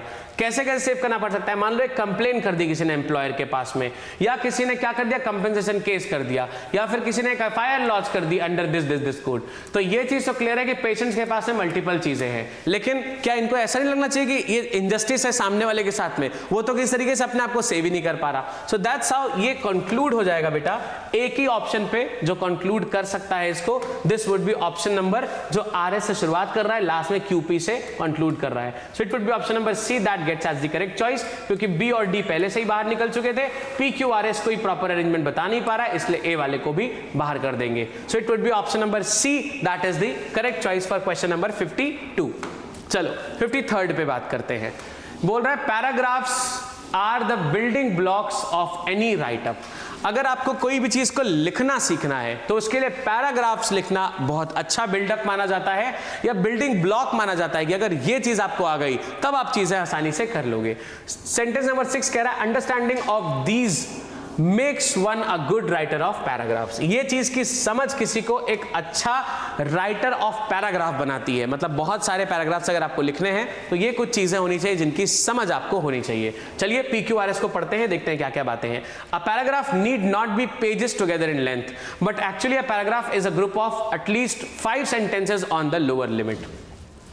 अब देखो यहां पे बट एक्चुअली क्या बोल रहा है, लेकिन एक्चुअली में but actually paragraph is a group of at least 5 sentences on the lower limit. ठीक है, कह रहा है पैराग्राफ को जरूरी नहीं कि पूरा पेजेस भरे हुए हो, पूरे पेजेस फटाफट पूरा पन्ना भरा हुआ हो, कह रहा है लेकिन एक्चुअली पैराग्राफ को क्या होना चाहिए, एटलीस्ट 5 सेंटेंसेस लोअर लिमिट में, मतलब कम से कम 5 सेंटेंसेस एक पैराग्राफ में होने ही चाहिए। ये बात तो कंफर्म होनी चाहिए, मतलब 5 सेंटेंस से कम का पैराग्राफ फिर पैराग्राफ कंसीडर नहीं करो आप। फिर यहां पे क्या बोल रहा है देखो, आर बोल रहा है in reality unity and coherence not length constitute a real good paragraph. Many people define paragraphs in terms of their length. अब देखो यहां पे एक चीज बहुत अच्छी सी हिंट मिल गई है हमें। किस चीज के हिंट पे लिए, ध्यान से देखो, ये कह रहा है paragraphs are the building blocks of any write up tips, but actually paragraph is a group of at least 5 sentences on the lower limit. अब ये अगर हम बात करेंगे कि पैराग्राफ को कम से कम 5 लाइन का होना चाहिए, ठीक है, पैराग्राफ को बहुत लंबा नहीं होना चाहिए, पैराग्राफ को कम से कम 5 लाइन का होना चाहिए, तो बात तो ये आए ना कि पहले पैराग्राफ में क्या लिखना है, एकदम से बहुत लंबा नहीं होना चाहिए, छोटा कम से कम 5 लाइन का होना चाहिए, ये सारी बातें हम बाद में करेंगे, पहले पैराग्राफ के कॉन्टेक्स्ट में कुछ बात तो हो। देखो यहां पे पी और आर और एस को देखें, in reality unity and coherence not length constitute a real good paragraph, ये तो बात की बात हो गई। फिर देखो many people define paragraphs in terms of their lengths. अब पहले हमें यह बताना पड़ेगा कि बहुत सारे लोग पैराग्राफ को उसकी लेंथ के बेसिस पर डिफाइन करते हैं, तब हम कहेंगे कि पैराग्राफ का मतलब यह नहीं कि आप पूरा पन्ना लिख दिए, कम से कम 5 लाइन लिखो, उसको पैराग्राफ मान लेते हैं। इस तरीके से बात करनी पड़ेगी। तो एस यहां पे अगर हम शुरुआत करने के लिए कॉन्टेक्स्ट में देखें तो सबसे बेटर जो बेसिक बात कर रहा है वो ये कह रहा है कि बहुत सारे लोग पैराग्राफ को लेंथ के बेसिस पे नापने लगते हैं कि पैराग्राफ कितना बड़ा है, ठीक है, जितना बड़ा लिखा है उतना अच्छा पैराग्राफ। अब फिर हम इसके बारे में क्या बात करेंगे बेटा, एस के बाद में क्या बात होगी, ये कह रहा है कि लेकिन एक्चुअली में जो पैराग्राफ होता है ये क्या होता है, group of at least 5 sentences on the lower limit. ये कह रहा है कुछ लोग पैराग्राफ को लेंथ के बेसिस पे नापते हैं कि कितना बड़ा पैराग्राफ है, कह रहा है कि लेकिन एक्चुअली में जो पैराग्राफ है वो ग्रुप ऑफ कम से कम 5 सेंटेंसेस होता है, जिसकी लोअर लिमिट 5 सेंटेंसेस की होनी चाहिए। एस के साथ में क्यू को अगर हम जोड़ेंगे तो उसके साथ में देखो एक ऑप्शन हमारे पास से बन के तैयार हो रहा है, एस क्यू। फिर आता है पी। पी क्या बोल रहा है, a paragraph need not be pages together in length. अभी कह रहा है कि ऐसा नहीं कि पेजेस को खूब सारे पैराग्राफ्स को जोड़ के पूरा पेज भर का उन्होंने बना दिया पैराग्राफ, तब उसको पैराग्राफ बोल रहे हैं। फिर लास्ट में आ रहा है आर, ये बोल रहा है in reality unity and coherence not length constitute a real good paragraph. अब जब हम बात करेंगे पी में कि भैया पूरा पेज भरने का ही पैराग्राफ नहीं बोला जाता है, तब फिर लास्ट में बोल रहा है कि रियलिटी में क्या होता है, यूनिटी और कोहेरेंस को बोलते हैं, मतलब कितने अच्छे से आपने चीजों को एक्सप्रेस किया है उसको बोलते हैं, ना कि सिर्फ लेंथ को बोलते हैं, जो रियल गुड पैराग्राफ बोला जाता है। ठीक है, तो इस हिसाब से एक ऑप्शन यहां पे क्लियर कट बात कर रहा है, that is S Q P R. बाकी सारी बातें यहां पे स्टार्ट नहीं हो रही हैं। रीजन इसका यह है कि पहले मुझे एक जनरल सा आइडिया देना पड़ेगा कि क्यों हम पैराग्राफ की लेंथ पे बात कर रहे हैं। वो बात क्या है बेटा, कि बहुत सारे लोग क्या करते हैं, पैराग्राफ को कैसे डिफाइन करते हैं, लेंथ के बेसिस पे डिफाइन करते हैं। जब यहां पे प्रॉब्लम हमें दिख जाएगी उसके बाद ही सॉल्यूशन पे आ सकते हैं। बिना प्रॉब्लम का सॉल्यूशन पे कैसे आओगे, और अगर मान लो आ भी गए तो प्रॉब्लम फिर कहां लिखोगे। तो इसीलिए जब भी कभी प्रॉब्लम आएगी उसके बाद ही इसका सॉल्यूशन आ सकता है, क्वेश्चन आएगा इसके बाद ही इसका आंसर आ सकता है। इसको क्रोनोलॉजी बोला जाता है, मतलब चीजें जिस हिसाब से आनी चाहिए वैसे ही आप इसको पैराग्राफ में लाएंगे बेटा। ठीक है, तो इसका आंसर करेक्ट हो जाएगा एस क्यू पी आर। चलिए अगले वाले क्वेश्चन पे चलते हैं, क्वेश्चन नंबर 54 की बात करते हैं। ध्यान से देखेंगे, then what is necessary with regard to taming science and technology is. ठीक है, अब यहां पे इसके बाद में क्या क्या चीजें जरूरी हैं उन चीजों की बात करी जाएगी। टेमिंग का मतलब क्या होता है, किसी का पालन करना, किसी को पालना, जैसे रेयरिंग होती है ना, जैसे भेड़ बकरी ये सब टेमिंग करी जाती है। Then what is the necessity with regard to taming science and technology is. अब क्या चीज नेसेसरी है वो यहां पे आगे लिखना पड़ेगा। S6 देखो, then why do we not tame atomic energy to peaceful purposes. अब S6 कह रहा है कि तो हम क्यों नहीं टेम करते हैं एटॉमिक एनर्जी को, है ना, एटॉमिक एनर्जी को हम टेम क्यों नहीं कर सकते, मतलब कंट्रोल क्यों नहीं कर सकते, पाल क्यों नहीं सकते, या अपने हिसाब से क्यों नहीं चला सकते। ये सारी मतलब यहां पे टेमिंग का निकल रहा है। ठीक, अब यहां पे क्या क्या बोला जा रहा है इसको थोड़ा सा देखेंगे। यहां पे पी बोल रहा है we must have the basic knowledge of the two. किस चीज के बारे में बात होनी चाहिए, दो चीजें जो बताई गई हैं उनके बारे में बात होनी चाहिए। ठीक है, चलो देखो क्यों बोल रहा है, it is said science is a useful servant but destructive master. By the misuse of science mankind will meet its doom quite soon. Doom का मतलब होता है बिल्कुल अपना अंत। एस कह रहा है if you do not harness it for the welfare of Mankind I am afraid a total annihilation is a must. ठीक, अब यहां पे दो बातें हो रही हैं, दोनों को समझते हैं और देखते हैं किस तरह से बातें यहां पे फिट करी जाएंगी। देखो जरा ध्यान से समझो। अब S1 कह रहा था कि then what is necessary with regard to taming science and technology is, तो क्या चीज जरूरी है with regard to taming science और टेक्नोलॉजी, क्या चीज जरूरी है उसके बारे में बात करते हैं। ठीक है, अब ऑप्शंस में S, P, R और Q तीनों चारों ऑप्शन शुरुआत कर सकते हैं। हम देखते हैं कौन सा वाला बेस्ट है। देखो अब यहां पे कह रहा है P कह रहा है कि we must have the basic knowledge of the two. देखो यहां पे दो चीजों की यहां पे बात करी जा रही है, लेकिन और कहीं पे तो दो की बात हो ही नहीं रही है। इसका मतलब है जो दो चीजें यहां पे हैं, two taming science and technology, दो चीजें, टेमिंग साइंस पहली हो गई, टेक्नोलॉजी दूसरी हो गई, तो we must have the basic knowledge of the two. क्या होना चाहिए, then what is necessary with regard to taming science technology is we must have the basic knowledge of the two. अभी जो टू चीजें हैं, दो चीजें जो लिखी हैं, ये इसके अलावा और कहीं है ही नहीं, S1 के अलावा और कहीं है नहीं, मतलब P यहां पे फिट हो जाएगा। अब P वाला जो ऑप्शन है उसमें देखो क्या क्या चीजें आगे चल रही हैं, उस हिसाब से देखते हैं कि कौन से ऑप्शन बन रहे हैं। देखो P के साथ तो एक ही है, PQSR को एक बार पढ़ते हैं। देखो we must have the basic knowledge of the two, it is said science is a useful servant but destructive master. ठीक है, अब Q के बाद में यहां पे R नहीं आ सकता, इसके बाद में चाहिए हमें S। क्यों ऐसा चाहिए, क्योंकि Q वाली बात को S एक्सप्रेस कर रहा है, कह रहा है कि अगर हम वेलफेयर ऑफ मैनकाइंड के लिए यूज नहीं करेंगे साइंस को तो क्या हो जाएगा, मुझे डर है कि सारा चीजें नष्ट हो जाएंगी, सारी बर्बादी हो जाएगी पूरे ह्यूमन बीइंग की।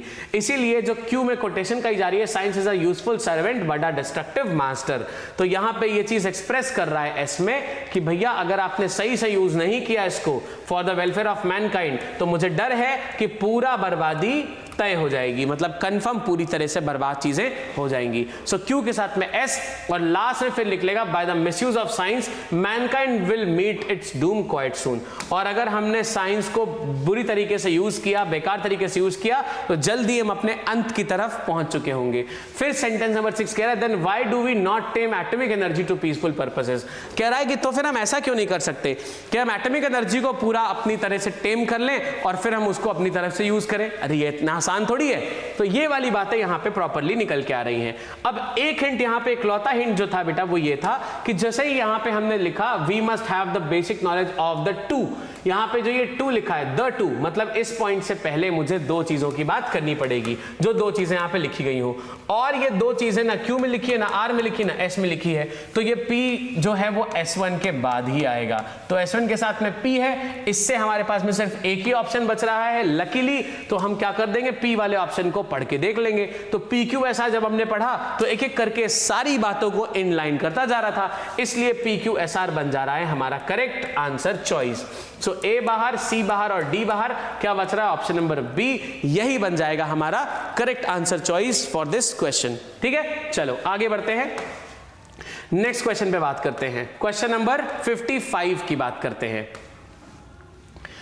55 नंबर क्वेश्चन कह रहा है Uttarakhand is vulnerable to disasters. Uttarakhand is vulnerable to disasters. देखो ध्यान से क्या कह रहा है, उत्तराखंड में बहुत सारे डिजास्टर्स होते रहते हैं। वल्नरेबल है मतलब कभी भी कोई भी दुर्घटना या डिजास्टर हो जाता है, नेचुरल कैलामिटी को डिजास्टर भी कहा जाता है।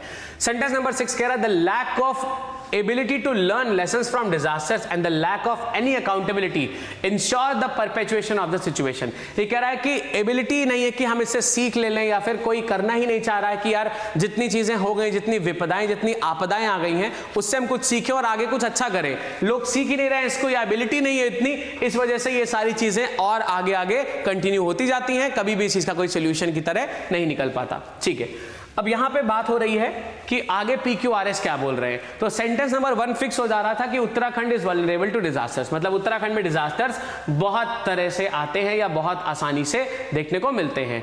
अब हमारे पास में यहाँ पे PQRS यहाँ पे लिखा हुआ है, बाकी चारों ऑप्शंस यहाँ पे आपको दिख रहे होंगे। ठीक है, तो चलो पढ़ते हैं इसको। The absence of necessary monitoring, early warning systems and the overall disaster management system add another layer of damages during the disasters. अब ये सारी चीजें जो हैं ये क्या करती हैं, एक और चीजें ऐड कर देती हैं कि डिजास्टर थोड़े से और बढ़ जाते हैं या फिर एकदम रुकने में नाकाम होते हैं। Major interventions act as force multipliers during such disasters. जो मेजर इंटरवेंशंस है, मतलब जैसे पुल बना दिया, ये सब कर दिए, ये सब और ज्यादा डिजास्टर को बढ़ावा देने में हेल्प करते हैं, डिजास्टर की, हमारी नहीं। आर क्या है, the violation of legal and other prudent norms further increases the damages. और ये जो वायलेशन है, जो लोग इसको वायलेशन करते हैं, मतलब नॉर्म्स और लॉस को ब्रेक करते हैं, जैसे बता दिया कि भैया यहाँ पे घर बनाना ठीक नहीं है, यहाँ पे घर आप नहीं बनाइए, ये एरिया बड़ा डेंजरस है, तो लोग क्या करेंगे, इसके किनारे किनारे अपना घर बना लेंगे, यहाँ पे रहेंगे। उनको लगेगा अरे नहीं यार यहाँ पे क्या ही हो रहा है, और जब एकदम से बाढ़ आएगी ये सब बह जाएगा, फिर बोलेंगे अरे भाई बताओ यहाँ घर बनाया था बह गया, सरकार ने कोई हेल्प नहीं करी। तो अल्टीमेटली ये सारी चीजें जो है मना करी हुई हैं, जब वही चीजें करते हैं जो वायलेट करते हैं इन चीजों को, तब ये चीजें इतनी ज्यादा डिजास्टर्स रूप लेती हैं। एस बोल रहा है climate change is increasing these vulnerabilities, और क्लाइमेट चेंज जो है वो ये वल्नरेबिलिटीज को बढ़ाता चला जा रहा है। ठीक, अब यहाँ पे क्लाइमेट चेंज वाला जो है वो इन वल्नरेबिलिटीज को बढ़ा रहा है, ये बात यहाँ पे कही जा रही है।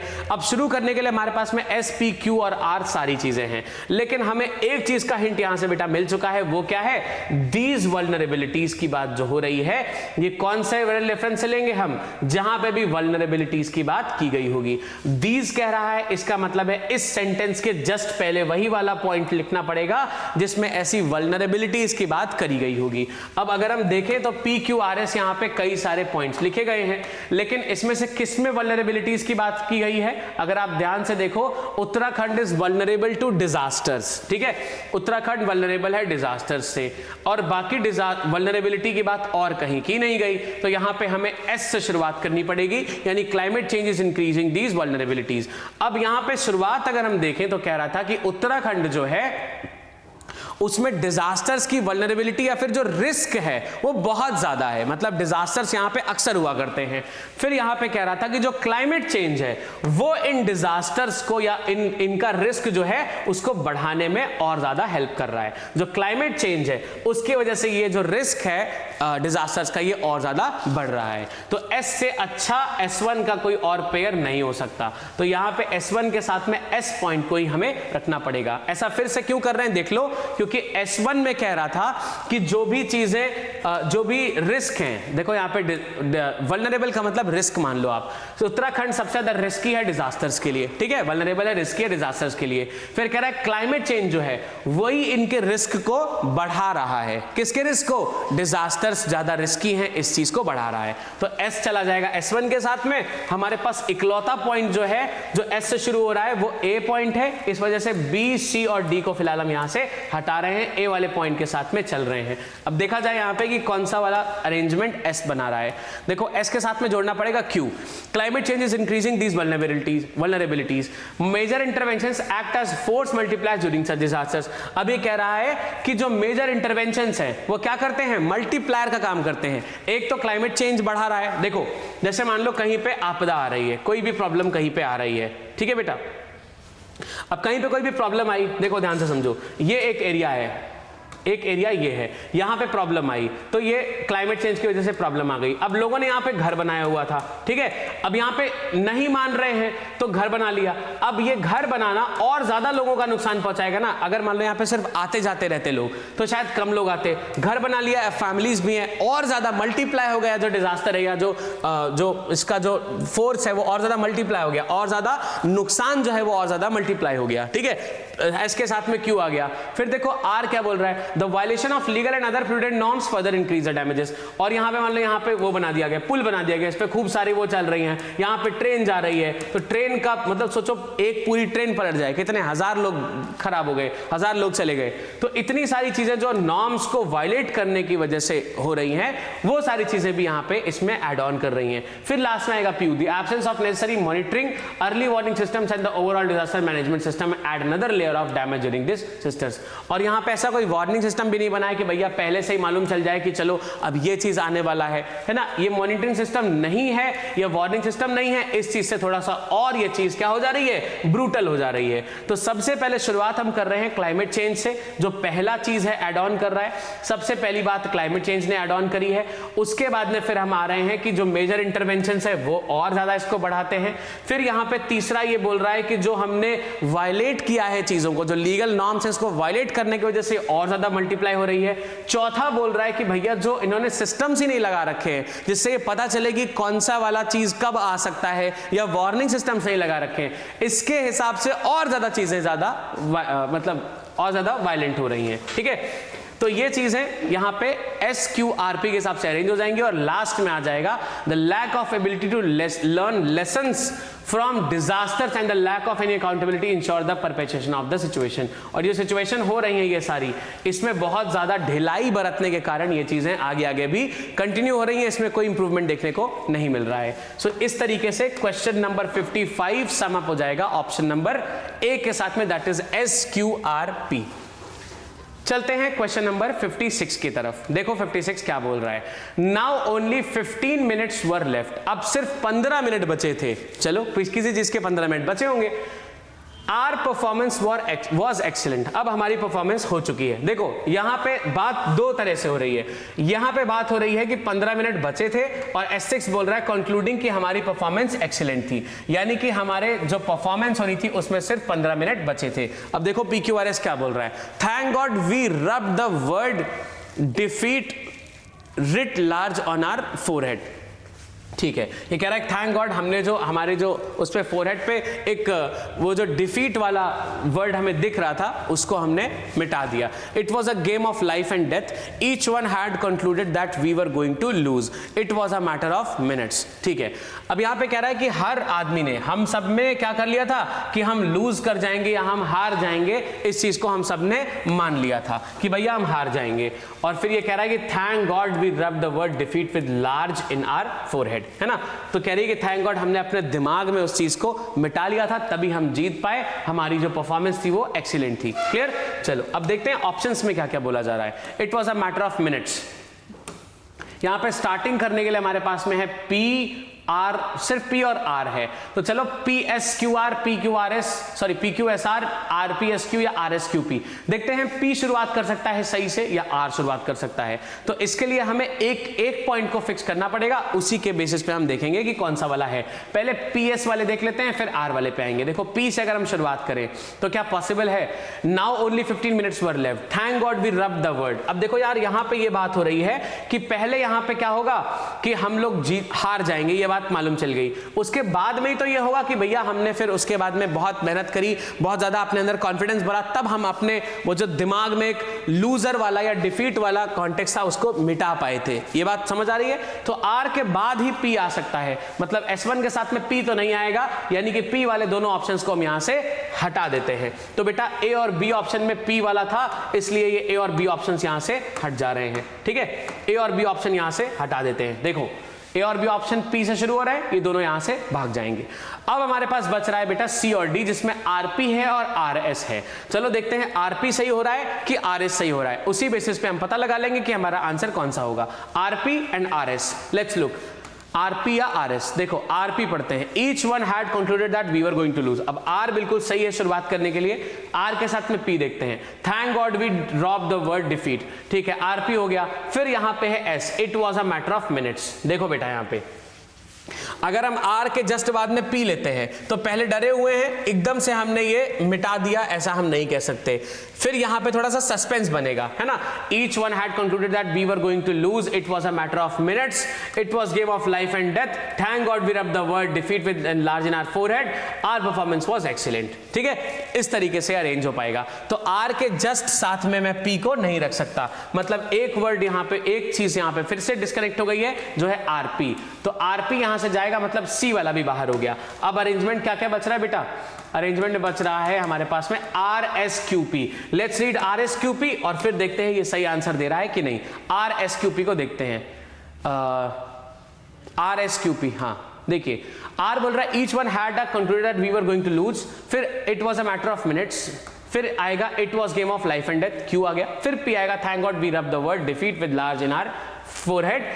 बहुत हद तक हमने अपने दिमाग से डिफीट वाला वर्ड हटा दिया था और हमारी परफॉर्मेंस एक्सीलेंटली हो गई। तो इस वजह से RSQP हो जाएगा इसका करेक्ट अरेंजमेंट। यानी कि अगर हम ऑप्शंस के हिसाब से देखें तो ये कौन सा हो रहा है, ऑप्शन नंबर D हो जा रहा है इसका करेक्ट चॉइस बेटा। कौन सा ऑप्शन, ऑप्शन नंबर D हो रहा है, RSQP इसका करेक्ट चॉइस है। RPSQ गलत है, P वाले से स्टार्टिंग हो ही नहीं पा रही थी, इसलिए इसको भी बाहर निकाल दिया हमने, क्योंकि R के साथ में P अरेंजमेंट नहीं बना रहा है। RSQP यानी ऑप्शन नंबर D के साथ में जाना पड़ेगा। चलिए बात करते हैं नेक्स्ट क्वेश्चन नंबर 57 की। 57 क्वेश्चन देखिए क्या कह रहा है। 57 में हमारे पास में है the river Ganga is very important for us culturally, spiritually, ecologically as well as economically. अब यहाँ पे कई सारे रेफरेंसेस दिए हैं जिस हिसाब से यहाँ पे जो गंगा रिवर है ये हमारे लिए इंपॉर्टेंट रोल प्ले कर रही है। ठीक है, चलो, journey in the right direction is firmly making progress, gathering momentum and becoming a people's movement. ठीक है, it is rich in cultural heritage, natural splendor and biodiversity. People have used its water since the beginning of civilization for different purposes. It has most dense cultivation in its basin and it's critical for ensuring food and water security. We need to utilize its water for different purposes while ensuring that its natural ecology is protected, aquatic life thrives and forest along the river remains rejuvenated. ठीक है, सब में गंगा के context में बात करा जा रहा है, लेकिन किस वाले से हम शुरुआत करेंगे ये बात थोड़ी सी डिफिकल्ट है यहाँ पे, क्योंकि हर पॉइंट इंडिविजुअली स्टार्ट करने के लिए बढ़िया लग रहा है। चलो देखते हैं यहाँ पे कौन सा वाला हो सकता है। क्यू स्टार्टिंग कर रहा है, आर और पी स्टार्टिंग कर रहा है यहाँ पे, तो चलो एक एक करके बात करते हैं। पहले देखते हैं क्यू स्टार्टिंग कर सकता है कि नहीं, फिर आर कर सकता है कि नहीं, और फिर पी वाले पे आएंगे। देखो बेटा ध्यान से, अब अगर हम क्यू की बात करें तो क्यू के हमारे पास में दो ऑप्शन है, क्यू आर है और क्यू एस है। चलो देखते हैं। People have used its water since the beginning of civilisation for different purposes. ठीक है, अब यहाँ पे फिर क्यू के साथ में है S, We need to utilize its water for different purposes while ensuring that. Q के साथ में अगर आप S लगाओगे, अगर आप Q के साथ में S लगा रहे हो बेटा, तो ये चीज बात तो ठीक है, Q के साथ में S, लेकिन फिर उसके बाद में अगर हम R लगाएं, it has most dense civilization in its basin and it's critical for ensuring food and water security. Food and security, उसके बाद में P, it is rich in cultural heritage, natural splendour and biodiversity. बेटा देखो, अगर मैं बात करता हूं पी वाले पॉइंट की, तो ये पी वाला पॉइंट जो है वो क्या बोल रहा है कि ये इतना ज्यादा कल्चरल हेरिटेज में मतलब रिच है और नेचुरल स्प्लेंडर में रिच है और बायोडाइवर्सिटी में रिच है, मतलब अलग अलग कॉन्टेक्स्ट में इसको हम यूज कर सकते हैं। अगर ये वाली बात मैं पी वाली बात को लास्ट में लिखूंगा या बाद में लिखूंगा तो सारी बातों में इसी चीज का जिक्र है, मतलब पी वाला जो पॉइंट है ये लास्ट में नहीं आ पाएगा या बाद में नहीं आ पाएगा, क्योंकि जो क्यू आर और एस है ये क्या कर रहे हैं, इसी चीज को, ये पी वाले पॉइंट को एक्सप्रेस कर रहे हैं कि लोग कैसे यूज करते हैं सिविलाइजेशंस में। आर बोल रहा है कि कल्टीवेशन में कैसे यूज होता है ये, एस कह रहा है कि हम बहुत टाइम से यूज करते आ रहे हैं, एक्वेटिक लाइफ को मेंटेन रखना है सब चीज में। तो अल्टीमेटली पी क्या है, एक जनरलाइज पॉइंट है, क्यू आर एस क्या है, उसी का एक्सपेंशन है। मतलब बाकी जो अगर आप क्यू वाले बात करोगे तो क्यू शुरुआत नहीं कर पाएगा और पी अल्टीमेटली खत्म नहीं कर पाएगा। तो देखो यहाँ पे तीनों पॉइंट्स पी में खत्म हो रहे हैं, तो ए बी सी तीनों को बाहर निकाल दो, क्योंकि पी एक जनरल पॉइंट है, अगर ये खत्म कर देगा तो पहले सारी बातें आपने एक्सप्रेस कर दी हैं, लास्ट में आप एक जनरलाइज पॉइंट लिख रहे हो, ये कहीं से कॉन्टेक्चुअली फिट नहीं बैठेगा। So this won't be, P end के लिए नहीं चलेगा। स्टार्टिंग अगर हम करें तो we have option number D, that is P R Q S. पढ़ते हैं इसको और देखते हैं क्या ये लॉजिक दे रहा है। Let's read P R Q S. See, P से स्टार्टिंग हो गई जो जनरल पॉइंट है, ठीक है, it is rich in cultural heritage, natural splendour and biodiversity. उसके बाद में है पी के साथ में आर, देखो, it has most dense cultivation in its basin and it's critical for ensuring food and water security. ठीक है, पी आर, पी के साथ में आर हो गया। Then we have Q, people have used its water since the beginning of civilizations for different purposes, we need to utilize its water। अब देखो यार, यहाँ पे दोनों ऑपोजिट लिखे हुए हैं। क्यू बोल रहा है कि सिविलाइजेशन से, मतलब बहुत पुराने टाइम से इसको यूज करते आ रहे हैं। एस कह रहा है कि आज भी हम इसके पानी को यूज करते हैं। तो क्यू के बाद में अगर मैंने एस लगा दिया तो अब एस वाले कॉन्टेक्स्ट में जो जनरलाइज पॉइंट लिखा है जिसने सारी बातों को कर दिया है, इसके बाद में हम और कुछ भी नहीं बोलेंगे। सो क्या हो जाएगा, पी के साथ में आर चाहिए और फिर क्यू के साथ में एस चाहिए। ठीक है, इस हिसाब से आंसर हो जाना चाहिए इसका पॉइंट नंबर या फिर ऑप्शन नंबर डी बेटा, P R Q S would be it's correct option choice. बाकी सब देखो पी से खत्म हो रहे हैं, इसलिए इनको हमने बाहर निकाल दिया है। ठीक है, चलो देखते हैं आगे नेक्स्ट क्वेश्चन कौन सा है। क्वेश्चन नंबर 58 देखो, 3 क्वेश्चंस और हैं शायद इसके। The Republic day in India falls on 26 January. India में रिपब्लिक डे 26 जनवरी को पड़ता है। S6 बोल रहा है ही अटेंड्स द मार्च पास्ट। ही किसके लिए यूज किया है नहीं मालूम है। सेंटेंस नंबर 6 है, मतलब कोई आदमी के बारे में जिक्र हुआ होगा पहले। चलिए बात करते हैं। The Republic day in India falls on 26 जनवरी, इतनी बात से शुरुआत हो रही है। फिर पी कह रहा है the president of India takes the salute. It is organised at the India Gate, people from far and wide come to witness it. It is celebrated with great pomp and show. ठीक है, अब यहाँ पे लोग बहुत दूर दूर से आते हैं उसको देखने के लिए, ग्रेट पॉम्प और शो के साथ वो ऑर्गेनाइज किया जाता है। कहाँ पे होता है? इंडिया गेट पे होता है। प्रेसिडेंट ऑफ इंडिया जो है वो सल्यूट करते हैं। ये सारी बातें बहुत सारी हो रही हैं। हमारे पास में स्टार्टिंग के लिए पी है, एस है और आर है। हमें देखना है कि यहाँ पे हम कौन से वाले से स्टार्टिंग कर सकते हैं बेटा। देखो यहाँ पे अब इसके लिए अगर हम बात करें कि सबसे जनरल पॉइंट कौन सा है, अब यहां पे देखो, अगर हम इसको थोड़ा सा कनेक्ट करने की कोशिश करें, क्योंकि इसके बिना ये काम चल नहीं पाएगा, क्योंकि सारी चीजें अपने आप में एक बहुत बढ़िया सा ऑप्शन लेके आ रही हैं, सारी चीजें अपने आप में एक बहुत सही तरीका लेके आ रही हैं इसको एक्सप्रेस करने का, ठीक है। लेकिन यहां पे स्टार्टिंग करने की अगर आप बात करोगे तो बहुत मुश्किल हो जाएगा, क्योंकि लोग बहुत दूर से आते हैं इसको देखने, ये भी सही है। इट इज सेलिब्रेटेड, ये भी सही है। इट इज ऑर्गेनाइज, ये भी सही है ना। तो क्यू आर एस तीनों सही लग रहे हैं कि हम स्टार्टिंग किसी से भी कर सकते हैं, और ऑप्शंस तो हमें और ज्यादा कंफ्यूज कर देते हैं कि भैया यहां पे हमें किससे लेना चाहिए। ये देखो पी भी है, एस भी है, आर भी है, सब आ गया। तो क्यू वाले को छोड़ के सारे ऑप्शंस हैं। अब हम कैसे जाने कि कौन सा वाला कनेक्ट करना है? कई बार आपको एंड से देखना पड़ेगा बेटा। देखो ही अटेंड्स द मार्च पास्ट, अब यहां पे ही किसके लिए लगा गया है? किसी आदमी के लिए लिखा गया होगा, किसी मेल के लिए लिखा गया होगा, ठीक है। अब यहां पे ही लिखा गया है, देखो मेल के लिए जरूरी नहीं है, कई बार ये जो ही होता है ये ह्यूमंस के लिए लिखा जाता है, ऐसा भी बोलेंगे। अब ही के पहले क्या होना चाहिए बेटा? ऐसा कोई होना चाहिए जो ह्यूमन बीइंग हो यहां पे एक्सप्रेस्ड। तो एक ही पॉइंट है जहां पे ही का एक्सप्रेस किया गया है, कौन सा है? President of India. तो पी वाले को कहां रखना पड़ेगा? सेंटेंस नंबर 6 के साथ में रखना पड़ेगा। ये चीज फिक्स हो गई है कि नहीं? बोलो समझ आ रहा है? S6 को क्या रखेंगे? P के बाद रखेंगे, तो P लास्ट में आएगा, फिर आएगा S6। मतलब जो पॉइंट P से खत्म कर रहे होंगे उनको हम मान लेंगे सही ऑप्शंस की लिस्ट में, बाकी सारे को बाहर कर देंगे। फिलहाल अभी ये लॉजिक हमने सीखा है। चलो देखते हैं यहाँ पे P लास्ट में किन में आ रहा है बेटा? दो ऑप्शंस में यहाँ पे P लास्ट में आ रहा है। कौन से? देखो A और B तो बाहर हो गए, SRQP है और RSQP है। अब कौन से वाले में चले जाएं? SR में चले जाएं या RS में चले जाएं? जो भी पॉइंट ज्यादा जनरल लगेगा उसमें चले जाएंगे। सो हमारे पास है SR और फिर है RS। चलो पढ़ते हैं और देखते हैं SR क्यों और RS क्यों नहीं, या RS क्यों और SR क्यों नहीं, ठीक है। चलिए देखते हैं इसको। सबसे पहले पढ़ते हैं SR और फिर पढ़ेंगे RS। अगर हम SR की बात करें, it is celebrated with great pomp and show, फिर आ रहा people from far and wide come to witness it, ठीक है। अब फिर बोल रहा है RS। अगर हम SR पढ़ें तो ये कह रहा था it is celebrated with great pomp and show, people from wide and come to witness it. फिर कह रहा है RS, देखो people from far and wide come to witness it, it is celebrated with great pomp and show. देखो इसको हम कैसे समझेंगे कि पहले कौन सा चाहिए? दोनों ही बातें सही लग रही हैं, दोनों ही बातें करेक्ट लग रही हैं, कैसे जानेंगे? देखो अब ये कह रहा है कि बहुत दूर दूर से लोग आते हैं उसको देखने के लिए, ठीक है। क्या देखने आते हैं? कि बहुत अच्छा, बहुत ग्रैंड सेलिब्रेशन होता है, ये देखने आते हैं। 26 जनवरी का दिन थोड़ी देखने आते हैं, वो क्या सेलिब्रेशन हो रहा है, ग्रैंड सेलिब्रेशन हो रहा है, ये देखने आ रहे हैं। तो यानी कि मुझे पहले बताना पड़ेगा कि भैया कैसा शो हो रहा है। बहुत ग्रैंड, बहुत पॉम्पस शो हो रहा है। पॉम्प का मतलब होता है ऐसी चीजें जिसमें बहुत ज्यादा पॉम्पस हो, बहुत शो ऑफ हो, बहुत खतरनाक चीजें दिखाई जा रही है, उसको पॉम्पस बोलते हैं। तो बहुत खतरनाक सा शो होता है, बहुत मस्त अल्टीमेट शो होता है, यही चीज देखने लोग आते हैं। तो पहले चाहिए S, उसके बाद में चाहिए R। देखो कॉमन सेंस से आएगा, S के बाद में R लेंगे, इसलिए RS को ना प्रेफर करते हुए हम किस में जाएंगे बेटा? SRQP में जाएंगे, ठीक है। बहुत ग्रेट, बहुत ग्रैंड शो होता है जिसको देखने दूर दूर से लोग आया करते हैं। क्लियर है बात? इसलिए S के साथ में R को हम फिट कर देंगे। तो ये क्वेश्चन नंबर 58 चला जाएगा ऑप्शन नंबर C के साथ में, दैट इज SRQP। चलते हैं क्वेश्चन नंबर 59 की तरफ। देखिए यहां पे ध्यान से, 59 बोल रहा है different people have different hobbies. बिल्कुल, हमारी आपकी सबकी अलग अलग हॉबीज होती हैं। With hobbies you spend time in a gainful way, hobbies के साथ में आप टाइम को गेनफुल वे में स्पेंड करते हो। पी कह रहा है 10 they say as many people so many hobbies, ठीक है। 10 they say as many people so many hobbies, in due course that becomes your hobby.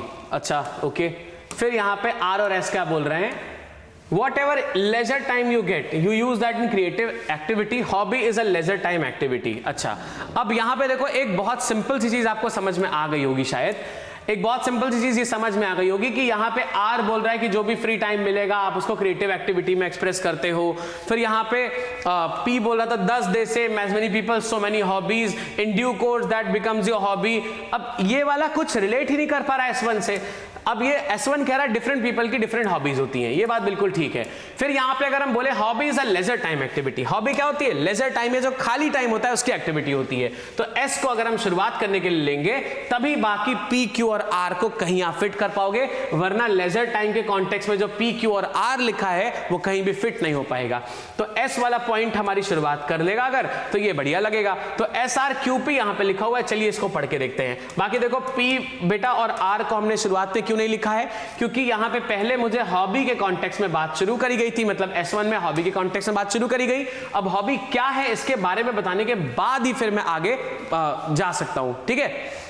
तो इसको जब मैं सही से कर लूंगा उसके बाद ही मैं आगे हॉबी को वो कर दूंगा। तब फिर जब SRQP को हम लेंगे तो हॉबी से हमने शुरुआत की है, उसके बाद में हॉबी से शुरुआत करी है हमने, उसके बाद में फिर खुल गया, हॉबी से शुरुआत करेंगे, उसके बाद में आगे लेजर टाइम में क्या क्या एक्टिविटीज हो रही हैं उसके बारे में हम देखेंगे। फिर यहां पे क्या आ जाएगा? SRQP आ जाएगा, hobby is a leisure time activity. उसके बाद में फिर लेजर टाइम की जितनी भी एक्टिविटीज लिखी हैं उस पर बात करना पड़ेगा। सो स्टार्टिंग अगर हम कर रहे हैं S से, सो वी हैव SRQP।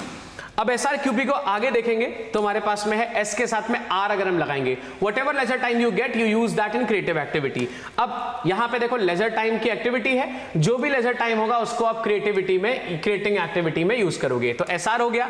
फिर आगे इसको कैसे कैसे यूज कर रहे हैं, कैसे कैसे जनरलाइज कर रहे हैं, इसके बारे में बात करेंगे। अब देखो यहाँ पे SR के बाद में Q हो गया, इन due course that becomes your hobby. और जब आप लेजर टाइम में किसी एक्टिविटी को कर रहे होते हो तो कुछ टाइम के बाद वो क्या बन जाती है? आपकी हॉबी बन जाती है। आप क्रोनोलॉजी समझ रहे हैं? क्या बोल रहा है कि आप बहुत सारा, जब आप क्रिएटिव होते हैं, देखो यहां पे समझो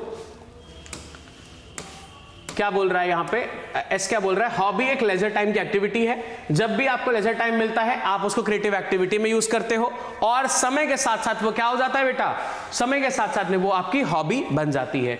और फिर इसीलिए लोग कहते हैं कि मेरे पास में बहुत सारी हॉबीज हैं, या बहुत सारे लोगों की अलग अलग हॉबीज हुआ करती हैं। फिर लास्ट में बोल रहा है with hobbies you spend time in a gainful way, और हॉबीज के साथ में आप जो टाइम स्पेंड करते हो वो गेनफुल या परफेक्टली, या ऐसा कह लो कि कुछ फायदेमंद तरीके से अपना टाइम स्पेंड कर लेते हो। तो इकलौता ऑप्शन जो इसका करेक्ट आंसर बन सकता है दैट वुड बी जो ऑप्शन स्टार्ट हो रहा है एस से, मतलब P वाले ऑप्शन और R वाले को बाहर निकाल दिया, this would be SRQP।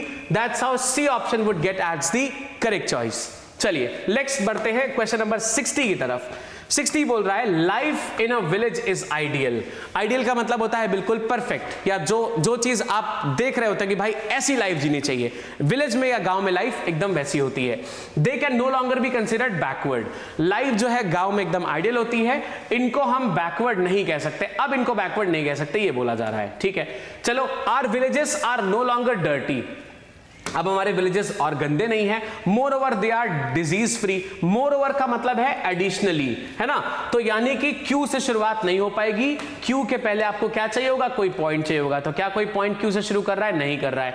Because the village people are well educated now, ठीक है, rather they are highly clean and tidy. अब देखो यहाँ पे, अब हमारा जो गांव है, देखो एक चीज तो यहाँ पे फिक्स हो गई, our villages are no longer dirty, rather they are highly clean and tidy. अभी कह रहा है हमारे गांव गंदे नहीं है, बल्कि रादर का मतलब क्या होता है? बल्कि अब ये और ज्यादा साफ और सुथरे हैं, साफ सुथरे और ज्यादा हैं। तो P के साथ में क्या चला? S चला। P के साथ में S वाला एक पेयर ढूंढते हैं, P के साथ में S का एक पेयर ढूंढते हैं और देखेंगे फिर ये कहां लेके जाता है। P के साथ में S का एक पेयर ढूंढने की कोशिश करते हैं। देखो बेटा, P के साथ में S का पेयर कहां कहां आ रहा है? P के साथ में S का पेयर A में नहीं है, P के साथ में ये है, P के साथ में S का पेयर इधर भी नहीं है और इधर भी नहीं है, तो एक ही ऑप्शन बच रहा है PSQR। चलो इसको पढ़ के देखते हैं, देखो कितना आसान हो जाएगा अगर एक ही बार में आंसर आ गया तो। P के साथ में S पढ़ते हैं, our villages are no longer dirty, ठीक है। फिर S देखो, rather they are highly clean and tidy. फिर आता है Q बोल रहा है moreover they are disease free, और फिर आता है R, because the village people are well educated now. अच्छा, ये कह रहा है कि हमारे गांव अब और उस तरह से गंदे नहीं हैं, बल्कि गांव और ज्यादा साफ सुथरे हैं और गांव डिजीज फ्री भी हैं। अब वहां पे कोई बीमारी भी नहीं है, क्योंकि अब गांव के लोग भी बहुत ज्यादा अच्छी तरीके से एजुकेटेड हो गए हैं। और फिर सेंटेंस नंबर 6 कह रहा है they can no longer be considered backward. अब उनको हम बैकवर्ड नहीं कह सकते, क्योंकि पढ़ लिख के अब वो और ज्यादा एडवांस हो गए हैं। तो एक ऑप्शन जो है यहां पे फिट हो रहा है, वो कौन सा है? PSQR को बेटा हम यहां पे फिट कर सकते हैं, क्योंकि P के साथ में हमने S का एक पेयर बनाया था, ये पेयर सिर्फ इसमें ही है। फिर इसको पढ़ के देखा तो ये प्रॉपर ऑर्डर दे रहा था या प्रॉपर लॉजिक दे रहा था, इसलिए ऑप्शन नंबर बी के साथ हम जा सकते हैं। राइट, सो ये थे आज के क्वेश्चंस। नेक्स्ट क्लास में डिस्कस करेंगे बाकी बचे हुए पूरे इस पेपर के क्वेश्चंस को। तब तक के लिए अपना ध्यान रखिए, पढ़ाई बढ़िया से करते चलिए। जय हिंद।